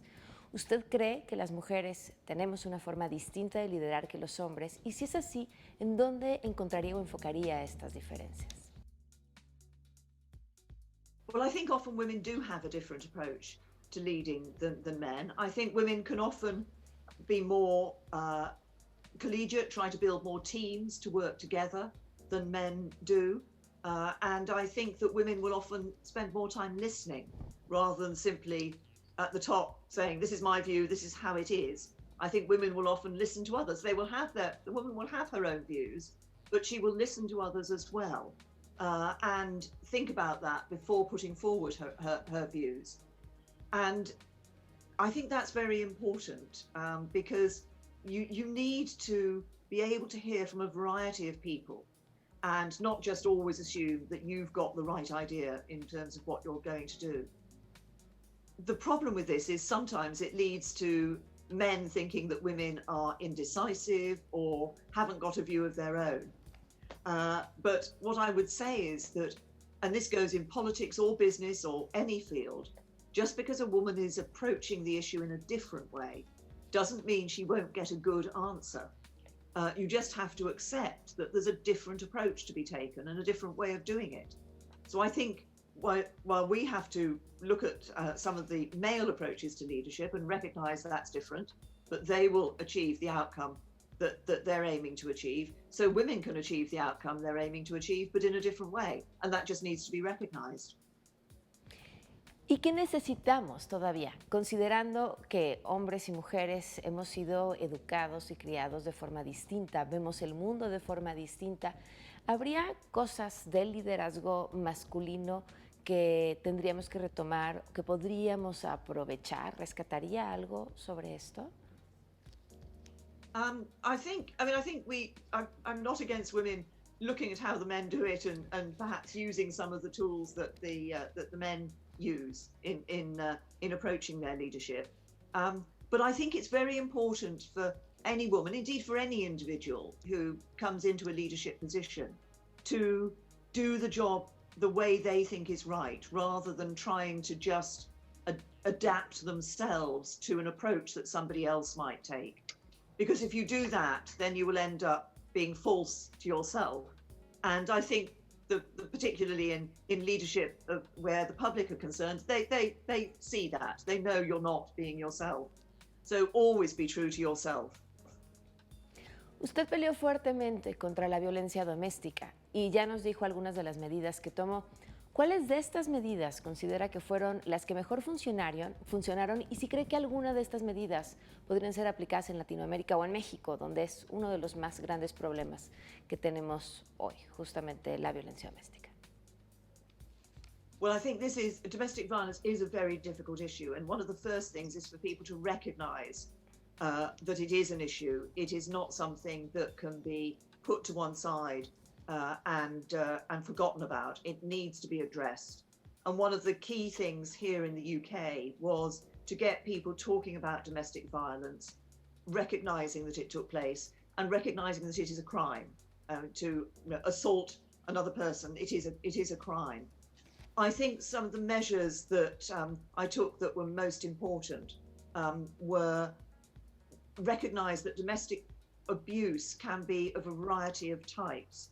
Violence, yes, but it can also be this coercive control where someone finds that they're not able to take any decisions about their life. The partner they're with tells them how to dress, what friends they can see, very carefully regulates the amount of money they have, and is just controlling their lives. And there's one measure which will be very important, which hasn't yet come in and will come in our new piece of legislation, is just to define domestic abuse very widely and make sure that the whole of government understands that.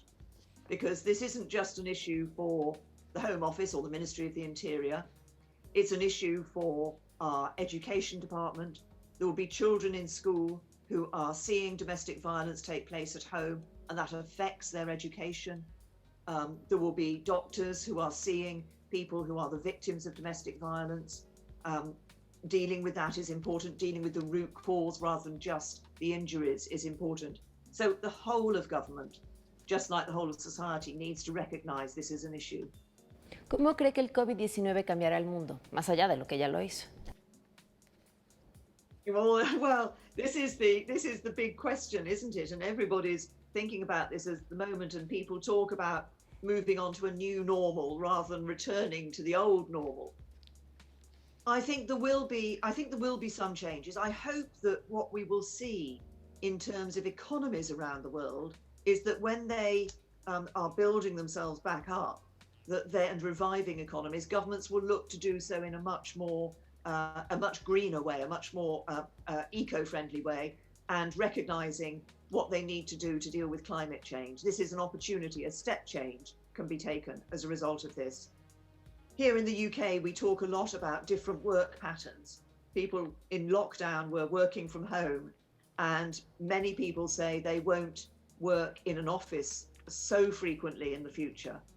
It will be more of a mix and match between their office and their home working. So I suspect that will happen.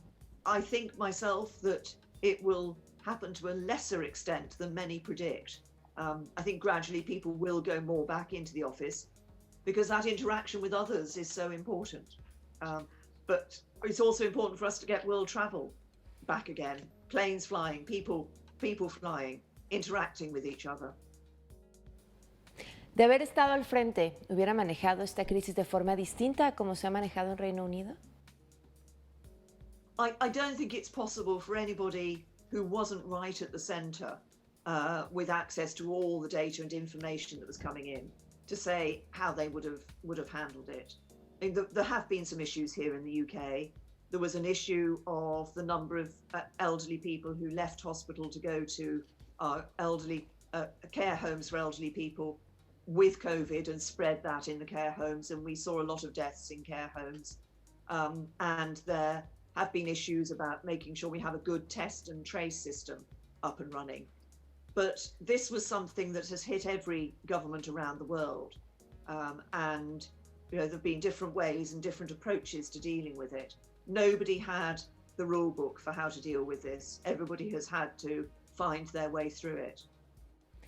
Uno de los grandes temas con la pandemia es que ha orillado a los gobiernos a tomar decisiones entre opciones sumamente complicadas, como la salud y la economía.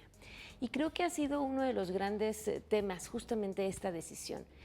Pero si pensamos, es una decisión que se ha tenido que hacer usted o cualquier gobierno a lo largo de la historia, como por ejemplo entre el medio ambiente y la economía. ¿Cómo se toman decisiones tan difíciles como esta, donde pareciera que cualquier opción pues golpea la otra? Well, in terms of how you take a choice, I think you have to look at as much evidence as is available to you, and you just have to balance these up and balance the risks up. Now, you mentioned the environment there. Often the climate change debate is described as either you can deal with climate change or you can have economic growth. I think that's the wrong way to put it. You can have both. You can deal with climate change and have economic growth, but it will be a different sort of economic growth from the one we've seen in the past. It won't be one based on, here in the UK, for example, our industry for many, many years, and our electricity supply, heavily based on coal. We've worked through that. We now have a great percentage of our electricity comes from renewable sources of energy. So, and there's more that can be done in those areas. So that's an example of how you can have economic growth, but can deal with climate change at the same time. And I think in the COVID debate, the issues like, do you allow people to fly between countries? And some countries are saying, no, you have to quarantine when you come from countries that are regarded as high risk. And this means that we see far less travel taking place. But actually could be testing people, and that, yes, there is a risk that some people might fall through the net, might test negative when they're actually asymptomatic, but you have to balance that against the advantage for the economy of being able to open up our airways. So get as much evidence as possible, where necessary, test proposals, test systems, and then just make a balanced assessment and a balanced judgment of those. A lo largo de su carrera tomó posturas determinantes en temas clave como el asunto de la inmigración. Sin duda, ¿cómo esto cambiará o la pandemia que hoy estamos viviendo tendrá cambios? It is indeed, because we see so many people around the world trying to move elsewhere. Very often, some of them will be genuine refugees or asylum seekers. Many are economic migrants looking for a better opportunity, a better economic opportunity. I think in terms of COVID-19, obviously one of the issues for the UK has been people still coming across the channel from France, having come through other countries to get there, to get into the UK. But I think the real need across the world is to ensure that where people are moving from a country for economic migration purposes, that there are, as far as possible, better economic opportunities for them in their country of origin to enable them to take those economic opportunities and not feel the need to have to always look elsewhere for those for that economic, that job, that future prospects. En su discurso dijo que la mejor elección no es siempre la más popular. El Brexit sin duda fue la elección más popular, pero ¿fue la mejor? ¿Fue la correcta? Well, it was, it was the choice that people made. And I think in democratic terms, therefore, it becomes the right choice because we said we would abide by the decision that people made. I said, I voted the other way. I voted to stay in, but I said that the sky would not fall in if we voted to leave. I think how we leave, making sure we leave with good relations with the European Union is important for the future for both sides. But it was the choice that people made, and it was right for government to follow up on that choice and to deliver it for them. En su discurso habló sobre el matrimonio entre personas del mismo sexo, pero también habló sobre sus creencias religiosas. ¿Cómo equilibra un líder o en dónde pone cada una de estas posturas que sin duda terminan siendo contradictorias para elegir la mejor para la gente? Well, I think the important thing is that you take a decision that you yourself feel comfortable with, and that's the important thing to do. And there may be some cases where a leader feels that they're faced with a decision or a choice that they simply can't make because it is contrary to their beliefs or contrary to their views. But I think as long as you yourself are comfortable with that choice and with that decision, that's the important thing. And as I say, one of the key things is to always ask, is this the right thing to do generally? Is it the right thing for the country? Is it in the best interests of people in the country? Si esta principal brújula se vuelve aquello con lo que te sientes cómoda, ¿cómo escuchas a tus creencias más allá de tus prejuicios? ¿Cómo superar estas ideas que puedes tener, pero que no son necesariamente correctas cuando hablamos de los derechos de las minorías o incluso de derechos humanos? Tomando en cuenta que los derechos de las minorías es algo que no puede ponerse al voto popular, porque son minorías y evidentemente no serían favorecidas por el voto de la mayoría. ¿Y cómo tomar estas decisiones? Yes, this is the difficulty and the great challenge always in politics is that there will always be different views on any one subject as to what should be done. That's why in the United Kingdom, I would say that lies at the basis of our party system, that We have different views about what we want to achieve in some areas, and even where we agree on what should be achieved, then often we have a different view about how to go about achieving that. I think that but that's part of political debate, of political argument, and obviously it's leaders who ultimately make the choices. I think there's a lot talked about in terms of the concept of rights. I think what's important is always to recognise that rights come with responsibilities as well, and ensuring that there's always that balance between rights and responsibilities, I think, is very important. Obviously, in human rights around the world, we see some parts of the world where one must have deep concern for the way in which human rights are dealt with and are treated. Dijo antes que el mundo tendría que aprender la importancia de poder colaborar juntos, como esta gran lección que tenemos gracias a la pandemia. Pero aún así, hemos visto líderes y sus discursos alrededor del mundo que están ganando muchísimo espacio, líderes con discursos nacionalistas. ¿Por qué cree que esto ha encontrado un hueco en estos momentos en distintos lugares del mundo y ha ganado además adeptos? I think that the sort of nationalist, or sometimes referred to as the sort of populist approach, has come about because there have been groups of people in countries who have felt left behind, who felt that others have benefited very nicely from globalization, but that they and their communities have not benefited from it. They've been forgotten, and the sort of mainstream politicians haven't listened to them. And I think that what has driven this move towards a greater sense of that populism, which is often seen in the form of nationalism. It's a sort of, think about us rather than thinking more about people more generally. I think it's very important that established parties, I'm from the centre-right Conservative Party, that we recognise that need that people have and find policies that deliver on that. When I became Prime Minister, I talked about a country that works for everyone, because I recognised that there were communities within the UK, there were towns and cities where people did feel left behind. They did feel they hadn't benefited from the economic success that others had benefited from. And so one of the things I put into place was a modern industrial strategy to help to try to ensure that we encourage growth in those parts of the country which hadn't seen such economic growth in the past. And I also said that I wanted to tackle various social injustices, looking at issues like domestic abuse, mental health, treatment of people with mental health problems was another issue that I addressed, modern slavery, which was one that I'd legislated for previously.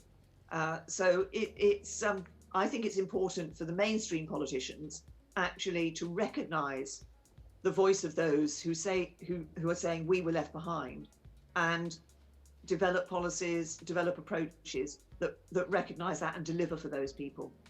Las siguientes dos preguntas que haremos son preguntas que han hecho los becarios de Fundación Telmex, así que escuchamos al primero. Soy Renato Alejandro Flores Chinchot, estudiante de Economía en el ITAM, y mi pregunta para la ex primer ministra británica Theresa May es: ¿cuál ha sido la decisión más difícil que ha tenido que tomar en política o en su vida? Well, I think in politics, often as Prime Minister, some of the toughest decisions are obviously when it involves putting requiring people in your armed forces to go into potential conflict or to take action which could lead to the loss of their lives. So I took the decision together with the United States and France, following the use of the regime in Syria of chemical weapons, that we would go in and destroy some of those chemical weapon plants. But that was putting people potentially into harm. So those are difficult decisions. And then sometimes there are some very difficult decisions that are about individual cases, perhaps more when you're Home Secretary. Sometimes you have decisions about individuals to take, and those can be very tough. Y la siguiente pregunta por parte de los becarios, la escuchamos. Hola, mi nombre es Ariadna Aguilar Loredo y soy estudiante de la licenciatura en Estudios y Gestión de la Cultura en la Universidad del Claustro de Sor Juana. Mi pregunta es, ¿qué consejo le daría a la Theresa May de 18 años? Gracias. I think I'd probably say be more confident in yourself, and set yourselves good, ambitious goals in life, and be confident about what you can achieve. But above all else, be true to yourself. Don't try to mold yourself into somebody else's stereotype. Don't try to be like someone else. Just be yourself. Muchas gracias, ha sido un placer poder platicar con usted en México Siglo XXI. ¿Hay algo que quisiera agregar para los becarios? I think you've covered an awful lot. Just to say all the best to all your students who, because they are the future. They are the future, and I'm sure they're all going to do very well. Muchísimas gracias. Podríamos haber hecho 40 preguntas más, pero no nos iríamos nunca. Así que, Theresa May, muchísimas gracias por habernos acompañado en México Siglo XXI. Pleasure. Thanks. Hasta aquí la conversación con Theresa May. Muchísimas gracias a todas las personas que nos acompañan por participar. Continúen en México Siglo XXI.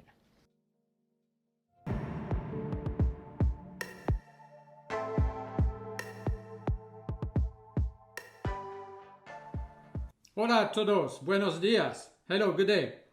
I'm really excited to be invited to speak to you today. As outstanding scholars of the Telmex-Telcel Foundation, you are the future leaders of Mexico and beyond. You are the leaders of tomorrow who will have the power to continue to bring about positive change and make our world a better place for everyone. And today's event, made possible by the Foundation, provides a great opportunity to share, to learn and reflect as we all try to shape a positive future despite the challenges presented by the unprecedented situation in which we find ourselves. Before I introduce the themes of my presentation, I want to recognize the importance of the scholarship program and its goals of providing equal opportunities for students based on both academic excellence and contribution to society. The diversity of speakers and participants attending this event is a great testament to this vision. I personally certainly was not planning on becoming the CEO of one of the world's most innovative companies when I started out in my career. I came from a very modest background and I grew up in an affordable housing suburb. I got into some scrapes at times, but I always pushed myself to be the very best I could be. This commitment enabled me to get into university very young, where I studied to be a vet because I love horses. As I completed my studies and got older, I decided that I actually wanted to join the pharmaceutical industry. My father died, unfortunately, very young. My mother didn't work at the time, and I had 3 young brothers. So I had to work a few years as a horse vet before I could change course and go to business school.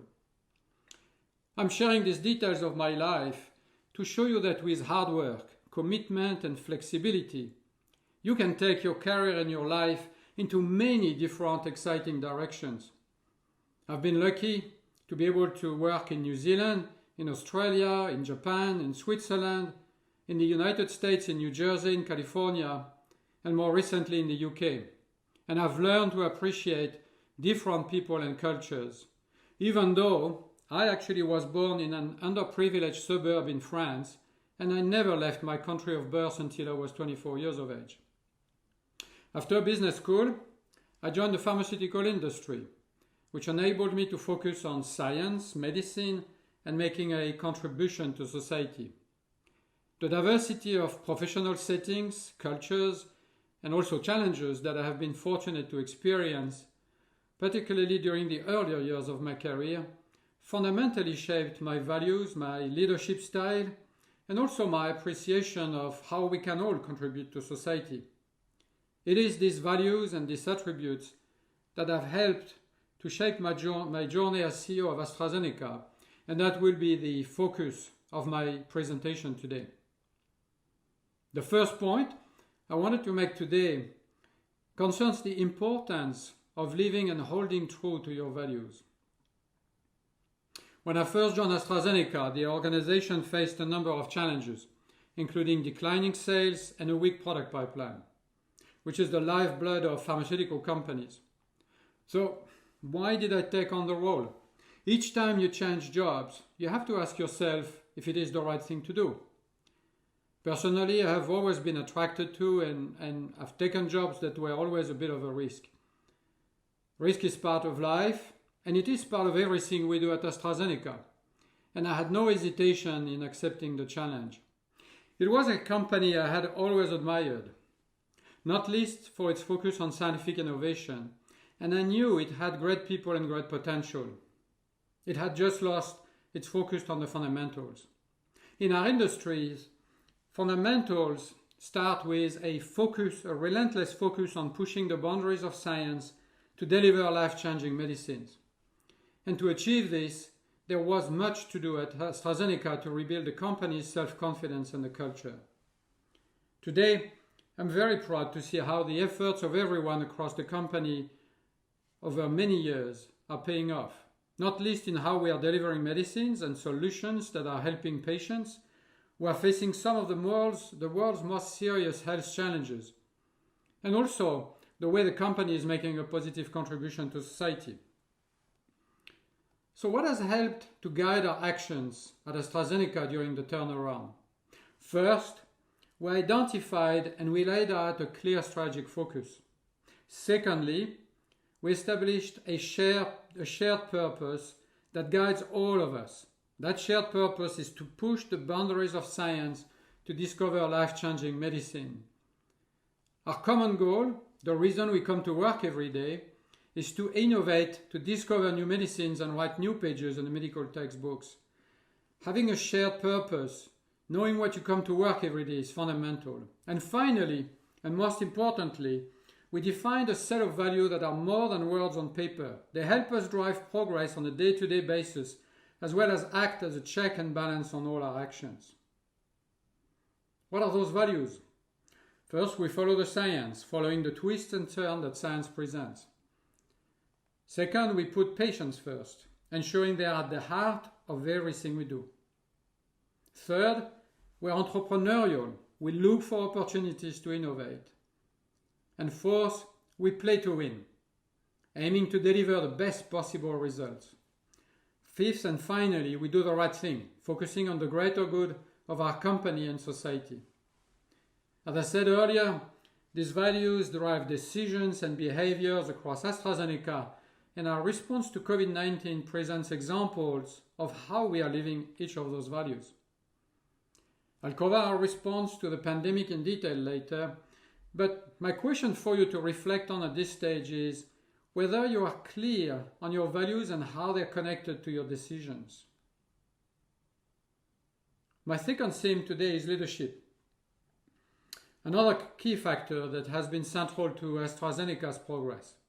Leaders are crucial in enabling and supporting the 70,000 employees who make AstraZeneca what it is. Leaders provide direction, they identify priorities, and they speed decision making. But most importantly, leaders need to reinforce every day our shared purpose and live our values. As a leader, I would describe my personal style in 2 words: casual intensity. These are 2 words that have a symbiotic relationship. I have found that being casual, being approachable, empathetic, inclusive, helps to foster an environment where people feel able to share their views and to engage in debate that drives innovation. We should also be humble and accept we will sometimes fail, which is a factor in all companies, and in particular in pharma, where science is complex, we have to take educated risk, and of course you can fail and you have to accept it. But performance is also key. There must be an intensity to our actions, a desire to push ourselves to achieve stretching personal and professional goals. This is of course about outcomes, but it is also about hiring the best people and trusting in them, being curious, fostering a learning culture. This intensity is vital to delivering for patients and other stakeholders, and also to making a contribution to society, my final theme for today. So in a nutshell, you must take your job very seriously, but we should not take ourselves seriously. Before I move on, my second question to you is whether you have considered your leadership style. What actually drives you, and who are you, and how do you lead? How do you think you will be leading in your respective companies?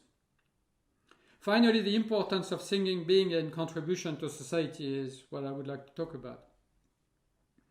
Earlier this year, I announced a program called Ambition Zero Carbon, committing AstraZeneca to eliminating greenhouse gas emissions from our sites and our fleet by 2025 without carbon credits, and to becoming carbon negative across our entire value chain by 2030. When asked about my motivations to implement this program, which is very ambitious, I look at my children and my grandson, who will maybe one day ask me, what did you do to address the global climate crisis? Every one of us has the potential to contribute to society, and collectively we make a big difference. The current pandemic is a clear example. COVID-19 has no borders. Many lives have been lost across the world, jobs have gone, and our way of life has been disrupted as governments have taken the steps to try to control the spread of the virus. As CEO of a science-driven company, I knew we had to step up to fight the virus and support society. AstraZeneca is a company blessed with some of the world's best scientists. We have partnerships with leading academic institutions and companies, and we have global reach with operations in over 100 countries that could make a big difference. But more than this, we are a team that lives our values and knows the power of what science can do. So as the virus emerged, we landed on 4 objectives where we believed we could make a difference. First of all, we provided emergency relief and humanitarian support. For example, as the virus took hold, we donated 9 million face masks and other medical supplies to countries most in need. We also worked diligently to ensure the continuity of care and patient safety. Our medicines are important, and for example, switching the administration of these medicines to patients at home rather than in hospital enable physicians to continue taking care of their patients without exposing them to the risk of coming to the hospital.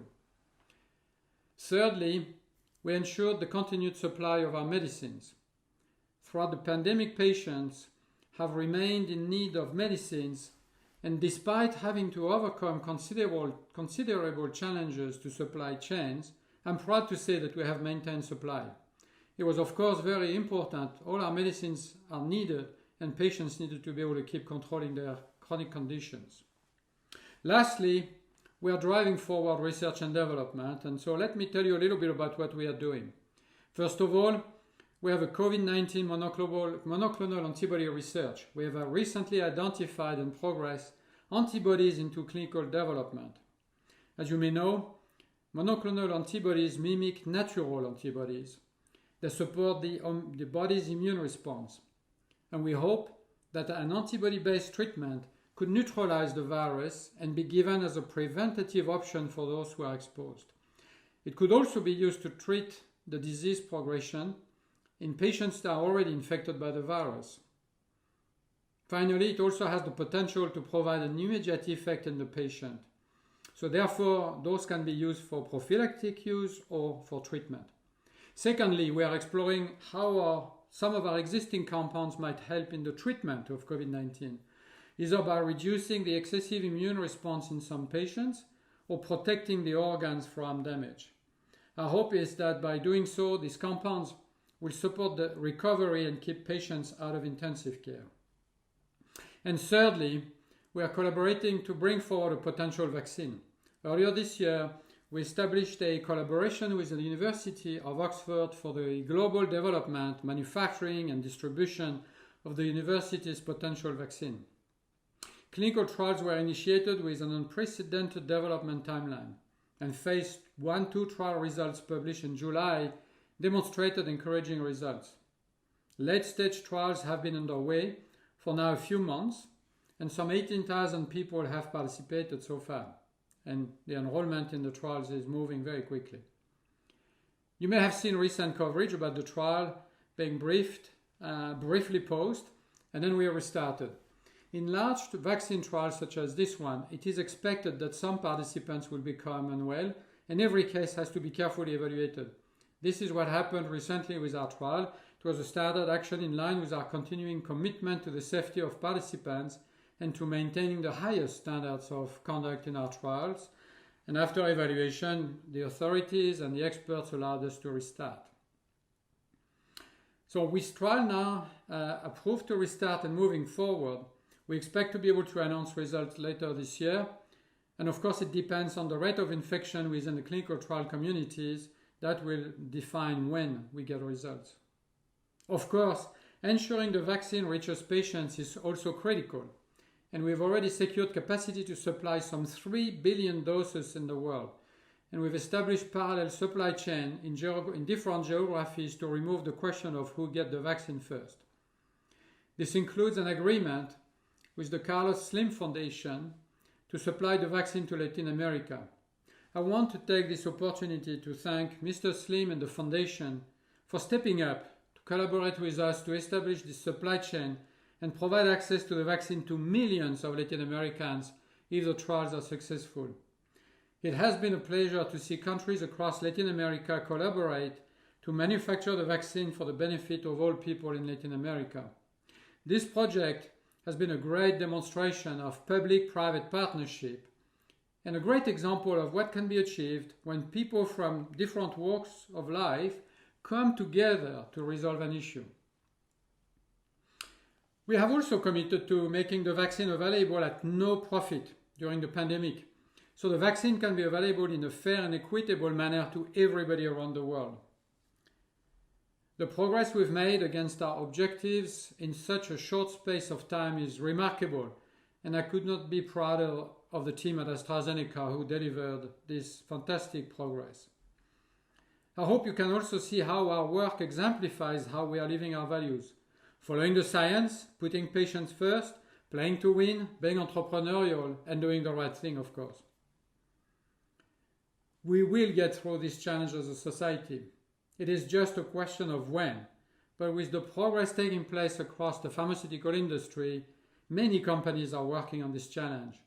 I'm confident that a brighter future is not too far away. So, as you move forward in your careers and your personal lives, I would like to leave you with the following challenges for how you do so. First of all, I would urge you to think about your values and your purpose and consider how they match with those of organizations you are considering joining.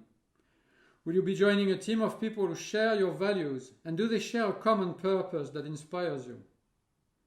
Second, consider your leadership style. How do you want others to see you as a leader? What will make you successful in your chosen path? And third, always think big and consider how you can make a difference to society. What the COVID-19 situation has taught us all is that our society is more fragile than we had thought. The worlds need to come together before we are faced with challenges that are even harder to overcome, such as an environmental catastrophe, and every one of us can make a difference. Finally, remember that taking smart risks is part of progress, whether it is in your professional role or to manage your career. So be flexible, do not hesitate to take educated risks and accept you might fail. If you fail, simply dust yourself up and start again. You will learn from your successes and you will learn even more from your setback. Last of all, I hope my presentation today has helped to reinforce that with hard work, commitment and passion, you can achieve your goals no matter where you start off in life. So with that, let me congratulate you for your extraordinary achievements and thank you for your time and your attention. I hope that you and your loved ones stay safe and well. The virus has not gone away, and we must all take precautionary measures until such time that safe and effective medicines are available. Muchas gracias. Thank you again for this opportunity, Tony. I'll be very happy to answer your questions now. Pascal, en primer lugar, muchas gracias por compartir tus conocimientos en un tema que está en la mente de todos. un evento muy desafortunado, un evento catastrófico que ha afectado la salud, la vida, el empleo de millones de personas y también la situación global de la economía. Pascal, lo que AstraZeneca ha logrado hasta ahora no tiene precedentes, no solo por el rápido desarrollo de la vacuna, sino también porque simultáneamente se han establecido alianzas en diferentes regiones del mundo con fabricantes, proveedores, gobiernos y organizaciones sociales como la propia Fundación Carlos Slim, para que la vacuna esté disponible y sin fines de lucro lo antes posible y para la mayor cantidad de personas como sea posible. Hemos sido testigos de cómo trabaja tu equipo de trabajo, lo rápido que actúan y la rapidez también en la toma de decisiones, pero por favor platícanos cómo ha sido este desafío. Thank you for the question, Tony. This is in fact a global crisis that demands a global response. You're right, though we are a science-driven company, coming up with a therapeutic or vaccine is only part of the solution. We need to make it available to as many people as possible, as quickly as possible.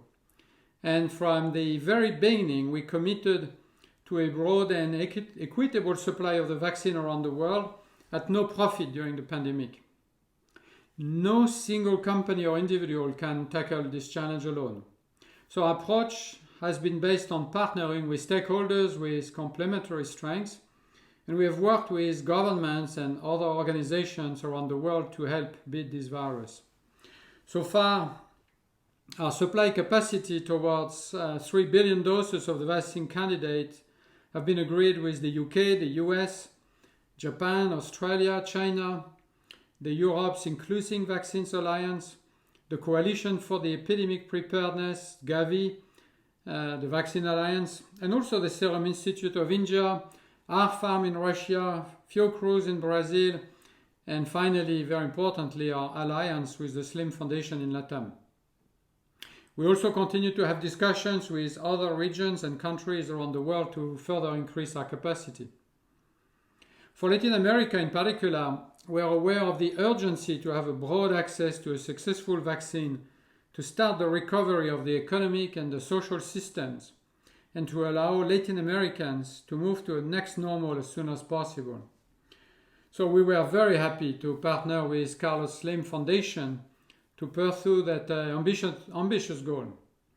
And we're also looking forward to working with a Mexican manufacturer, Liomont, on the technology transfer process for the production of the finished product for Latin America. I have to say the response of the Slim Foundation to this pandemic is a great example of the tremendous difference private organizations that are driven by a purpose can make to the lives of millions. The public-private partnerships across LATAM to address this crisis have been very energizing for me, and they are an example for the rest of the world, I believe. At a time of growing polarization, this broad collaborative effort shows that there is a better way. So again, I would like to thank the Slim Foundation and Mexico for their leadership of this project. On the AstraZeneca side, the response of our employees across the world has been a reflection of the organization's values in action, and our leaders have acted with the sense of urgency and the level of intensity that this crisis demands. Also, we are aware that the work is just beginning. I'm very proud of how the team has pulled together and lived our values while maintaining focus on delivering for our patients. Pascal, esto ha sido un ejemplo sobresaliente de cómo cuando los gobiernos, las empresas privadas y las fundaciones trabajan juntos, los resultados son sobresalientes. Es decir, sumando esfuerzos, los resultados se multiplican. Pero ¿por qué la mayoría de las veces esto solo sucede cuando hay una crisis? This is a great question, Tony. I keep coming back to the potential of each and every one of us to contribute to society. There are some existential threats like global climate change that can have even more dire consequences for the world than COVID-19, but are not equally apparent to everybody here and now. By contrast, we've seen the COVID-19 pandemic unfold in real time with tragic loss of life, collapsed healthcare systems, and devastating societal and economic consequences. All of this caused by a virus that knows no borders. There is a sense of urgency that is unfortunately not there as it relates to climate change. And an urgent crisis generates the need for collaboration. We are all in this together and we need to beat the virus together. So the goal is clear, and the cost of not achieving that goal quickly is immensely high for all. This realization prompts people and organizations to rise to the challenge and unite around a common objective, whether it is finding a safe and effective COVID-19 vaccine or leading a community effort to provide groceries to those impacted by the pandemic. One of the silver linings of this difficult period has been to see what society can achieve when we put aside differences and we work together towards an urgent solution that needs to work for all. For example, we've seen the pharmaceutical industry rise up to the challenge in the face of this pandemic, entering into big collaborative efforts with academia, with governments, non-profit organizations, other pharmaceutical companies to support the global response efforts. We've seen countries collaborate in Europe, in Latin America, in South Asia. So when we move to our next normal, we'll be able to look back to great examples of partnership among stakeholders from all walks of life that we would have never thought possible before this pandemic. Hopefully, we will learn that all of us can contribute to society and that we can achieve outstanding results by leveraging our collective strengths. And I would also say that I really dearly hope that the world will learn this lesson to really deploy resources and efforts to preparing to fight climate change and to prepare for potential other crises. It is really fundamental that every country, all the countries around the world get together to put in place plans to fight this terrible climate change that could one day, if not managed, create crises that will be multiple times greater than this COVID crisis. Pascal, todos esperamos que una pandemia como esta nunca vuelva a suceder, pero en caso de que esto ocurra, ¿cuáles son las lecciones aprendidas? This is a key point, Tony, and this is work in progress, as I believe we will have more to learn from this very difficult experience. The big lesson is that this crisis showed us societies are prioritizing health ahead of the economy. This is a big change, as never happened in the history of the world. So establishing a well-functioning, resilient, and inclusive healthcare system that can take care of people during health crisis without having to shut down the economy should really be a global priority to mitigate the enormous loss that a similar event can cause in the future. So what are the practical learnings? I think first of all, an event of this magnitude really shows what science can do and the value of innovation. Since the outset of this crisis, science has provided public health tools to mitigate the spread of the virus. And also by following the science, we will come up with innovative solutions that will allow the world to start the recovery process and move on to the next normal, treatments or vaccines. Innovation will also enable us to treat patients better without having to visit hospitals through the use of digital technologies. The second learning is the crisis showed the need for global collaboration between governments, but also between private and public organizations. Governments must give up on self-centered policies and embrace collaboration, in particular at the regional level, because global efforts, I think, are often tedious and can become very rapidly bureaucratic. So the LATAM collaboration for me is a really great example. And the third lesson, I think, is that the crisis accelerated the digitization of our societies. Imagine the impact on the economy if we had not been able to work remotely from home. If this pandemic had struck just 5 years ago before the emergence of efficient digital communication tools, the impact would have been far greater on the economy, the ability for students to learn, etc., etc. I think the last learning is that our societies, which we think are sophisticated and robust, have actually proven very fragile. And there are other potential crises to think of.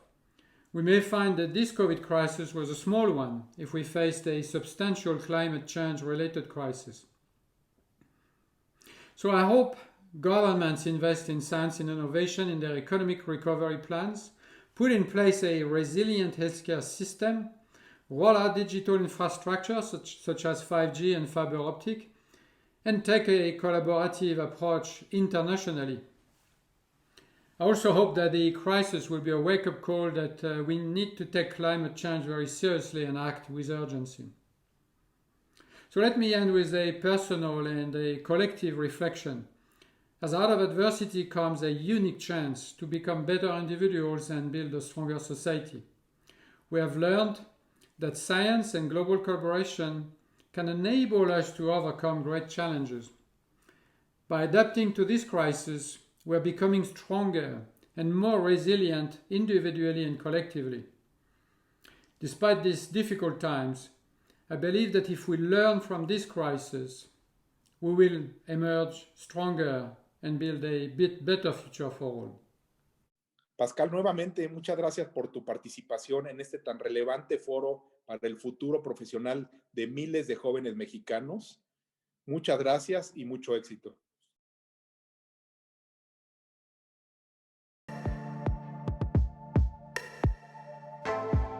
Hola, ¿qué tal? Bienvenidos, me da mucho gusto saludarlos. Es verdad, a la distancia, pero cerca, en un evento que está siendo diferente, pero a veces diferente también puede ser para bien, ¿no? Estamos acostumbrados cada año a estar en el Auditorio Nacional, a sentir su magia, a sentir su presencia, y hoy estamos igual de emocionados porque a pesar de la distancia hemos seguido en contacto con personajes fantásticos y en deportes no es la excepción. Yo estoy muy ilusionado porque no solamente me toca estar con el mejor periodista de México como cada año, sino con el mejor portero de todos los tiempos.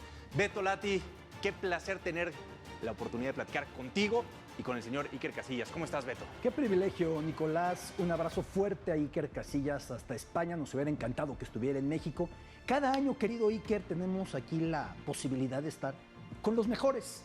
El más rápido de la historia, Usain Bolt, uno de los mejores mariscales de campo, Peyton Manning, estuvo Kobe Bryant, en paz descanse, con nosotros, con una cercanía, con una calidez. Carles Puyol, creo que te suena, creo que lo has conocido por ahí un poquito, un tal Puyol, ha estado con nosotros también. Iker, antes que nada, gracias por ser parte de esto, gracias por tu vinculación con México, por tu calidez, por tu cercanía, por el ejemplo que nos das, y empezar saludando y preguntándote, ¿qué tal la vida sin fútbol? Hola, muy buenas a los dos, muy buenas a México y muchas gracias por invitarme, que para mí es un placer tener este acercamiento, ¿no? Otra vez con el pueblo mexicano. Bueno, pues la vida evidentemente cambia bastante. De tener una rutina, de tener unos quehaceres a diarios, pues hace que ahora mismo tengas que reinventarte un poco tu situación a nivel personal y también profesional. Yo tuve suerte empecé a vislumbrar que hace 2 o 3 años pues, la carrera de fútbol en sí se va terminando, y cuando me ocurrió pues, el infarto hace 1 año y medio, pues prácticamente ya tenía un poco el camino allanado. Ya solo era cuestión de ponerse a funcionar antes o después. Por circunstancias pues, me ha pasado antes, pero vamos, no tengo ningún problema porque estoy preparado para ello. Iker, yo quiero empezar por el principio, y cuando digo el principio, de verdad que me refiero al principio. Te quiero enseñar algo y que me digas qué ves. ¿Qué ves en ese niño? ¿Qué te imaginabas en ese entonces? Y que compartas con nosotros. Vamos a correr esta pieza y nos dices qué ves ahí. Pues nada, sí, pero estoy ocupada por el gallo del coro cocón. No importa. Ah, pero tienes que depositar 20 euros encima de un vaso. Bueno, vale. Y por la noche soy el gallo del coro cocó y estos 20 duros me los llevo yo. Y se pone el español. Y yo soy el gallo del kirikiqui y estos 20 duros se quedan aquí. ¡Qué maravilla! ¿Qué ves en ese niño, Iker? Mucha nostalgia, ¿no? Mucha pena de que el tiempo pase tan rápido. Pero aquel chaval, pues mira, se lo pasaba fenomenal con sus amigos, con sus familias, con mi familia en mi pueblo, en el pueblo de mis padres, de mis abuelos, y tuve la gran suerte de llegar a hacer lo que más me gustaba, que era jugar al fútbol. Iker, hablemos de Móstoles. Ya hay una avenida Iker Casillas, ya hay unos campos Iker Casillas. Tú preguntas en Móstoles y todo el mundo dice que te conoció. Pareciera que en Móstoles estuviste hasta el mes pasado, porque en Móstoles dice la gente de la tienda y la gente de las tapas y la gente del bar. Todo el mundo tiene algo que ver con Iker Casillas o quiere tener algo que ver con Iker Casillas. ¿Cómo es Móstoles? ¿Qué recuerdas ahí? Mira, Móstoles es una localidad que está a unos 20 kilómetros de Madrid, es una ciudad de dormitorio, aquí se suele llamar a esas ciudades que casi todo el mundo tiene que ir a trabajar a Madrid y bueno, pues eso no te quita de estar 1 hora y media en carretera por los atascos que podía haber para poder desempeñar cada uno su profesión, ¿no? Yo estuve durante prácticamente 20 años, bueno, menos 15, 16 años, desde que tenía 9 años hasta los 18, yendo desde Móstoles a entrenar a la Ciudad Deportiva Antigua de Madrid, todos los días con mi padre en coche, desgaste físico. La gente te ve ahora y se puede acordar más de los éxitos profesionales que de todo ese sacrificio que hacían tus padres en su momento. Y yo es una ciudad que va conmigo vinculada porque ha sido donde me he criado, donde he crecido como persona y a la que llevo muy arraigada porque toda la gente allí me quiere muchísimo. Iker, hablas de carreteras para ir a entrenar con el Real Madrid, pero también había que ir a la escuela, ¿no? Sí. Nos está viendo muchísimos estudiantes, pero más de lo que te imaginas, de verdad. Antes era nada más el Auditorio Nacional y era un aforo de 10,000 personas. Ahorita nos están viendo muchísimos más estudiantes. ¿Tú eras buen estudiante, mal estudiante, de los que estudiaba un día antes del examen? ¿Cómo te calificabas como estudiante? Bueno, yo en realidad siempre he tenido unos padres bastante estrictos con el tema de los estudios, ¿no? Es curioso porque a mi padre siempre le ha gustado mucho el fútbol y mi padre me veía ponerme de portero y él sabía que yo era bueno, y así se lo hacían llegar casi todos los entrenadores que he tenido. Todo el mundo apostaba por mí de cara al mañana como un portero futurible en el Real Madrid, incluso en la selección española, y luego estaba mi madre, que era un poco más de tenerme los pies en el suelo, ¿no? Y bueno, pues a pesar de todos los elogios que me hacían, pues siempre era un poco la que cortaba esos elogios y me devolvía la realidad. Yo creo que cuando eres pequeño tienes que tener unos padres así, que también te sepan inculcar que no todo es tan fácil y que todo tiene un proceso y que todo tiene un camino largo que recorrer. Yo con 9 años tenía que ir a entrenar ya a Madrid, eso suponía un gasto económico para mis padres. Mi madre a veces se dedicaba a limpiar en casas de gente, mi padre se dedicaba a la Guardia Civil, que era Guardia Civil, y luego también se quería sacar la carrera de Derecho y tuvo que dejar la carrera de Derecho y hacer el sueño de su hijo, que era pues jugar al fútbol. La historia salió bien, pero por el camino se quedaron muchísimos compañeros míos que no tuvieron tanta fortuna, así que yo también a la gente, a los críos que nos están viendo, a los niños que nos ven, les diría que a veces hay que sacrificarse por muchas cosas, pero que no siempre se consigue con ese sacrificio lo que tú quieres. Y antes de eso, Iker, ahora que te refieres a tu familia, corrígeme si tengo mala precisión, pues el nombre Iker, que es nombre vasco, porque tu padre como guardia civil asumió el riesgo, que era muy alto, de estar en el País Vasco en momentos muy difíciles con el conflicto con la organización terrorista ETA en ese momento. ¿Cómo fue esto, Iker? ¿Qué te llegó a ti de todo esto? Bueno, yo lo viví de muy pequeño, ¿no? Mi madre estaba embarazada de mí, lo pasó en la etapa más difícil de la Guardia Civil con el País Vasco, cuando prácticamente asesinaban a un guardia civil o al día. Y bueno, mi padre pidió destino pues porque económicamente también venía mejor y porque él quería hacer su profesión como tal, ¿no? El nombre venía pues concretamente de eso, ¿no? De que a mis padres les gustaron mucho el nombre de Iker, mi hermano se llama Unai, son nombres vascos y decidieron ponérmelo aquí en Madrid. Al principio era curioso porque yo creo que muy pocos Iker había en la Comunidad de Madrid o incluso en Madrid, ya no te digo en Móstoles, y a mí me resultaba un poco embarazoso tener que ir al colegio el primer día de clase de decir cómo me llamo y toda la gente me miraba como un bicho raro, ¿no? Porque ese nombre no era muy común. pero bueno, poco a poco la gente lo fue teniendo más en su cabeza e incluso hace poco creo que vi una noticia donde el nombre de Iker se había convertido en los más puestos a sus hijos en el año 2005, 2006. Y si supieras cuántos Iker hay en México por tu culpa, así como hay muchos Edson que tienen ahora 50 años que vienen del Mundial 70 por Pelé, hay muchos Iker por la inspiración que tú supusiste en pleno México. ¿En serio? No sabía. Muchos, más de los que te imaginas. No sabía, ni idea, la verdad. Pero bueno, oye, eso también me enorgullece, ¿no? También creo que es bonito, pero es verdad que yo lo vivía con mucho miedo cuando iba el primer día de clase por eso, porque en cuanto decían mi nombre en la lista, todo el mundo me miraba como un bicho raro y a veces tenía que decir a algunos amigos que me veían por la calle y tal, que en vez de llamarme Iker me llamaba Enrique, que es un diminutivo de Iker, ¿no? Pero bueno, poco a poco se fue acoplando bien a todo el mundo. Wow, qué orgullo, Iker. Empezando por el fútbol, ¿no? Vamos a arrancar, porque el Real Madrid es un club comprador. O sea, el Real Madrid hay que comprar siempre a los mejores. Y de repente el salir de la cantera del Real Madrid, el ser seleccionado entre 500 niños, llegaba uno, Iker.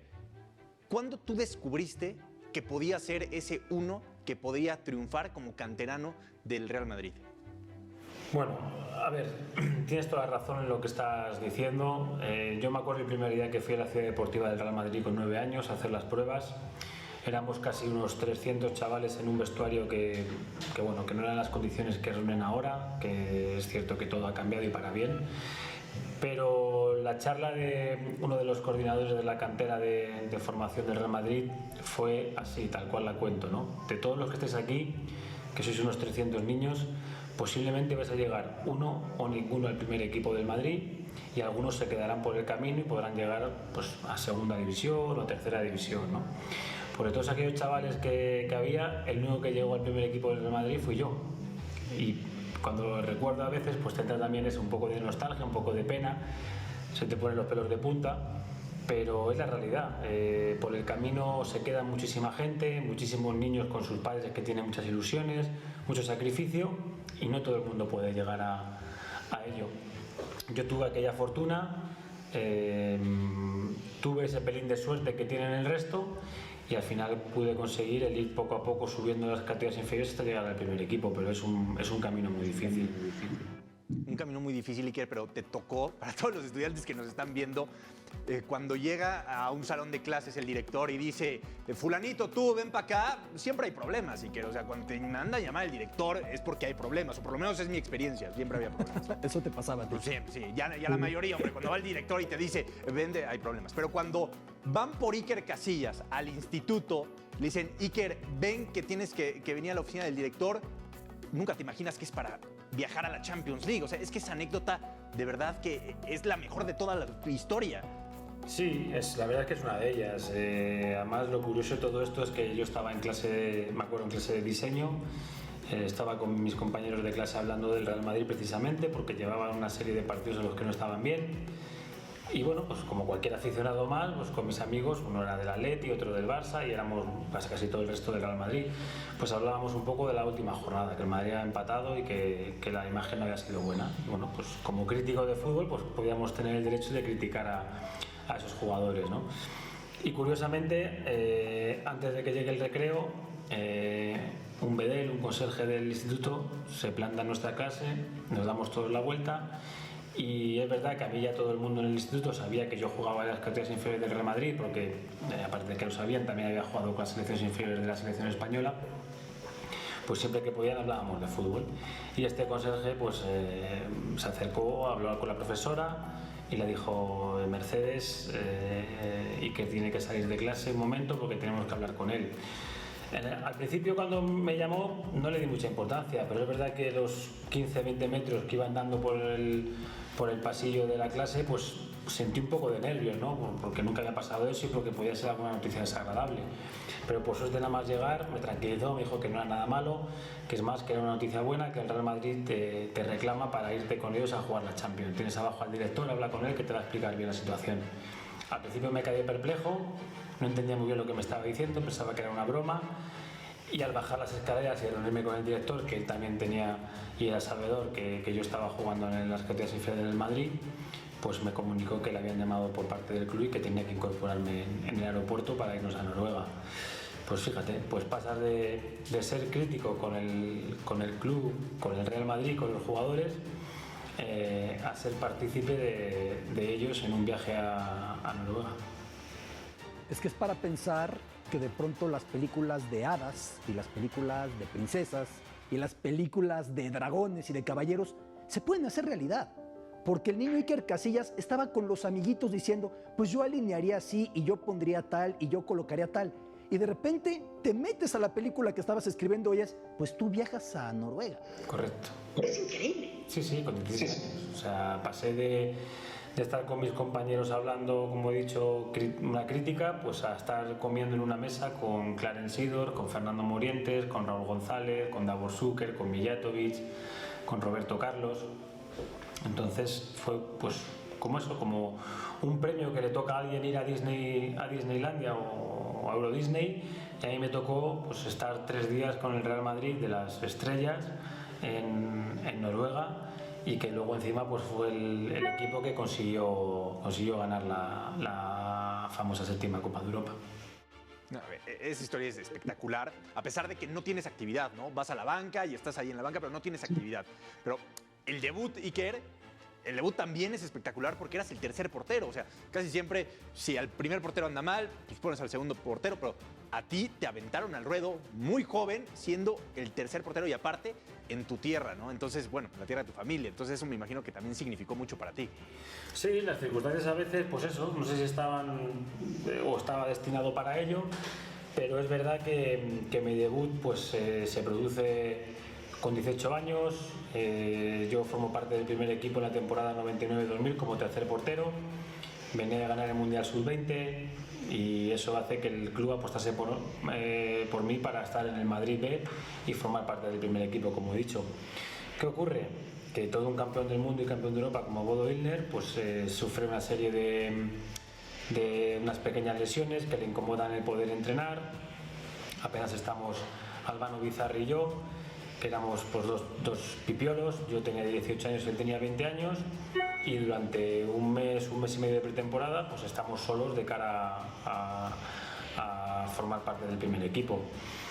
¿Qué sucede después? Que en el mes de septiembre Bodo Illner todavía no está recuperado, está a punto de recuperarse, le quedan apenas unos días, una semana, y Albano pues sufre una lesión de clavícula. Cuando hay que ponerse a jugar en el mes de septiembre después de un parón de selecciones, pues John Benjamin Tosak ya me estaba conociendo en pretemporada, me había visto bien, me había visto que había entrenado muy bien con ellos, que había tenido algún partido amistoso también que había destacado, y directamente me dice que voy a jugar en Bilbao, que no tiene ningún problema, que es verdad que es un campo difícil, pero que cree que estoy preparado para poder jugar. Y ahí es donde arranca todo, donde empieza todo, la ilusión que tenía de pequeño, la ilusión de aquel chaval que habéis visto en el vídeo, y donde realmente pues empieza a cumplir un sueño, que es debutar con el primer equipo a nivel oficial. ¿Con quién te toca compartir cuarto de habitación la noche previa al debut, Iker? Bueno, es curioso porque a mí me toca con Fernando Hierro estar en la habitación, pero Fernando, que es muy suyo, pues decide que es mejor estar solo para que yo no me desconcentre y para que yo esté más tranquilo. Y entonces Fernando me deja solo la noche anterior. Y él pensaba que me iba a venir bien y que no me iba a comer la cabeza, todo lo contrario. Porque lo que yo necesitaba era tener a alguien a mi lado que me tranquilizase y que me dijese cómo iba a ser jugar un partido de tal importancia en San Mamés. Aún así han pasado los años y todavía no se la perdono, pero bueno, no pasa nada, somos buenos amigos. Y yo al día siguiente pues me preparé para jugar en San Mamés de la mejor manera que pude. Lo pude haber hecho mejor, creo que también fue un buen debut, a pesar de empatar a 2 y de encajar 2 goles. Y yo creo que con 18 años empezar en la catedral, en la antigua catedral, pues para mí fue algo muy, muy especial y muy bonito. Y que no es que se sienta mal Fernando Hierro, pero te mando un mensaje. Sabe que estás aquí, sabe que estás con los becarios de Fundación Telmex Telcel. Vamos a escuchar a Fernando Hierro. Hola Iker, ¿qué tal? ¿Cómo estás? Nada, quería mandarte un abrazo. Sé que estás en la Fundación Telmex con 10.000 becarios en una ponencia y unas preguntas y nada, mandar un abrazo muy grande a todo México, a ti particularmente decirte que sé que va a ser lo que eres, una persona normal, llena de valores, llena de vitalidad y que va a transmitir a los chavales jóvenes de toda tu experiencia alcanzada en dos grandes proyectos como son el Real Madrid, la selección española y el Oporto también, ¿no? Desearte todo lo mejor, un abrazo muy grande y un abrazo para todo México. Cuídate. Oye, no lo había arrepentido. Oye, imponía mucho como capitán Fernando Hierro, era el capitán de aquel Real Madrid. Imponía mucho como capitán. ¿Cómo era su liderazgo? ¿Qué le aprendiste? Porque luego tú serías el capitán y tú levantarías más títulos incluso que el propio Hierro. Bueno, he tenido suerte, pero es verdad que yo siempre lo digo, ¿no? Cuando me han preguntado y demás, yo creo que he tenido una fortuna inmensa de formar parte de aquel Real Madrid. Creo que tener a una persona en la capitanía como era Fernando Hierro fue muy importante para todos los que estaban detrás de él. Fue muy importante también tener un capitán como Sanchís, que los dos prácticamente manejaban el vestuario, y yo creo que el legado que dejaron a Raúl, a Guti, a Michel Salgado fue muy importante, porque de ese legado fuimos partícipe el resto, ¿no? En este caso Sergio Ramos o yo. Fernando era, junto con Manolo, aunque con Manolo estuve menos tiempo, los que formaban aquel Real Madrid de la época de la década de los 90, del que yo crecí, del que yo vi con mucho más atención, más como un niño, pero que para mí era un sueño poder jugar junto a él y al resto de compañeros. Así que aparte luego le he tenido de director deportivo en la etapa de la época dorada de la selección española, y hemos tenido infinidad de anécdotas, ¿no? O sea que para mí ha sido un placer, y aparte es un buen amigo mío que le veo habitualmente, que hablo con él, y esto pues no te lo va a quitar nadie. Quitando la noche que le quiso dar espacio al adolescente que iba a debutar en la portería más importante del mundo, de las más importantes. Oye, Iker, pero muchos muchachos suelen pensar que la vida es lineal. Bueno, Iker ya debutó, ya todo se arregló y fue feliz. Venían meses muy complicados. Y por ahí viene un 2002 en el que las circunstancias deciden, te tocan y tú tomas la oportunidad de dos maneras. Cañizares rumbo a la Copa del Mundo con la lesión más absurda, me parece se le cae la loción en el baño y se lastima el pie. La final de la Champions en Glasgow y la lesión de César, y entras heroico con el Real Madrid. Seguías siendo muy joven, pero el destino te tocó y tú dejaste que el destino te tocara.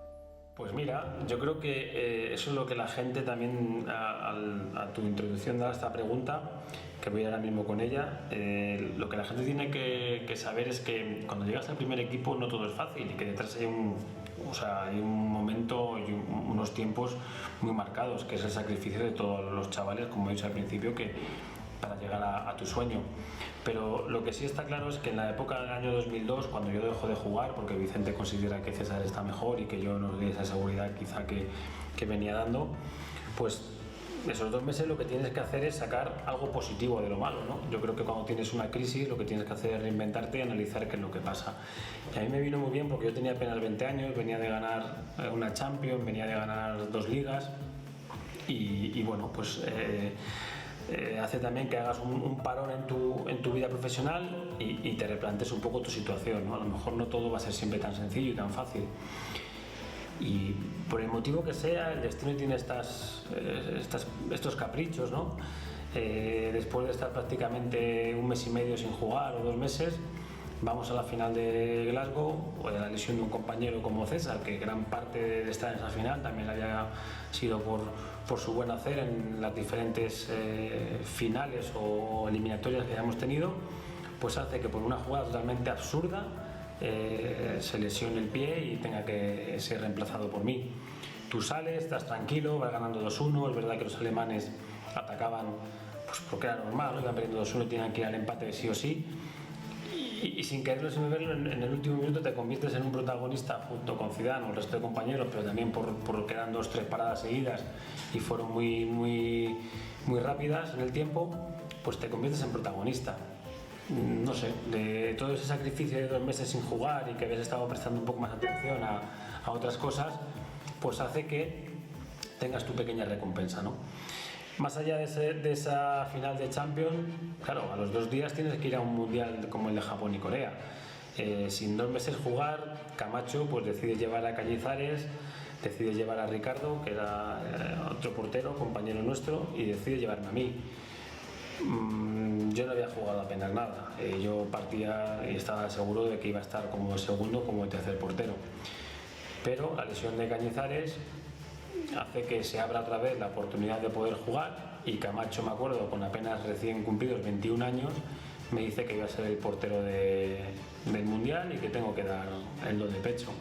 Y para mí fue un Mundial muy bonito, me sentí muy bien, ahí noté yo un cambio total de mí como portero, con todos los sentidos, ¿no? En cuanto a mentalidad, que también un portero necesita encontrar esa mentalidad de estar aislado, de estar solo del resto de los demás, porque es una posición muy difícil.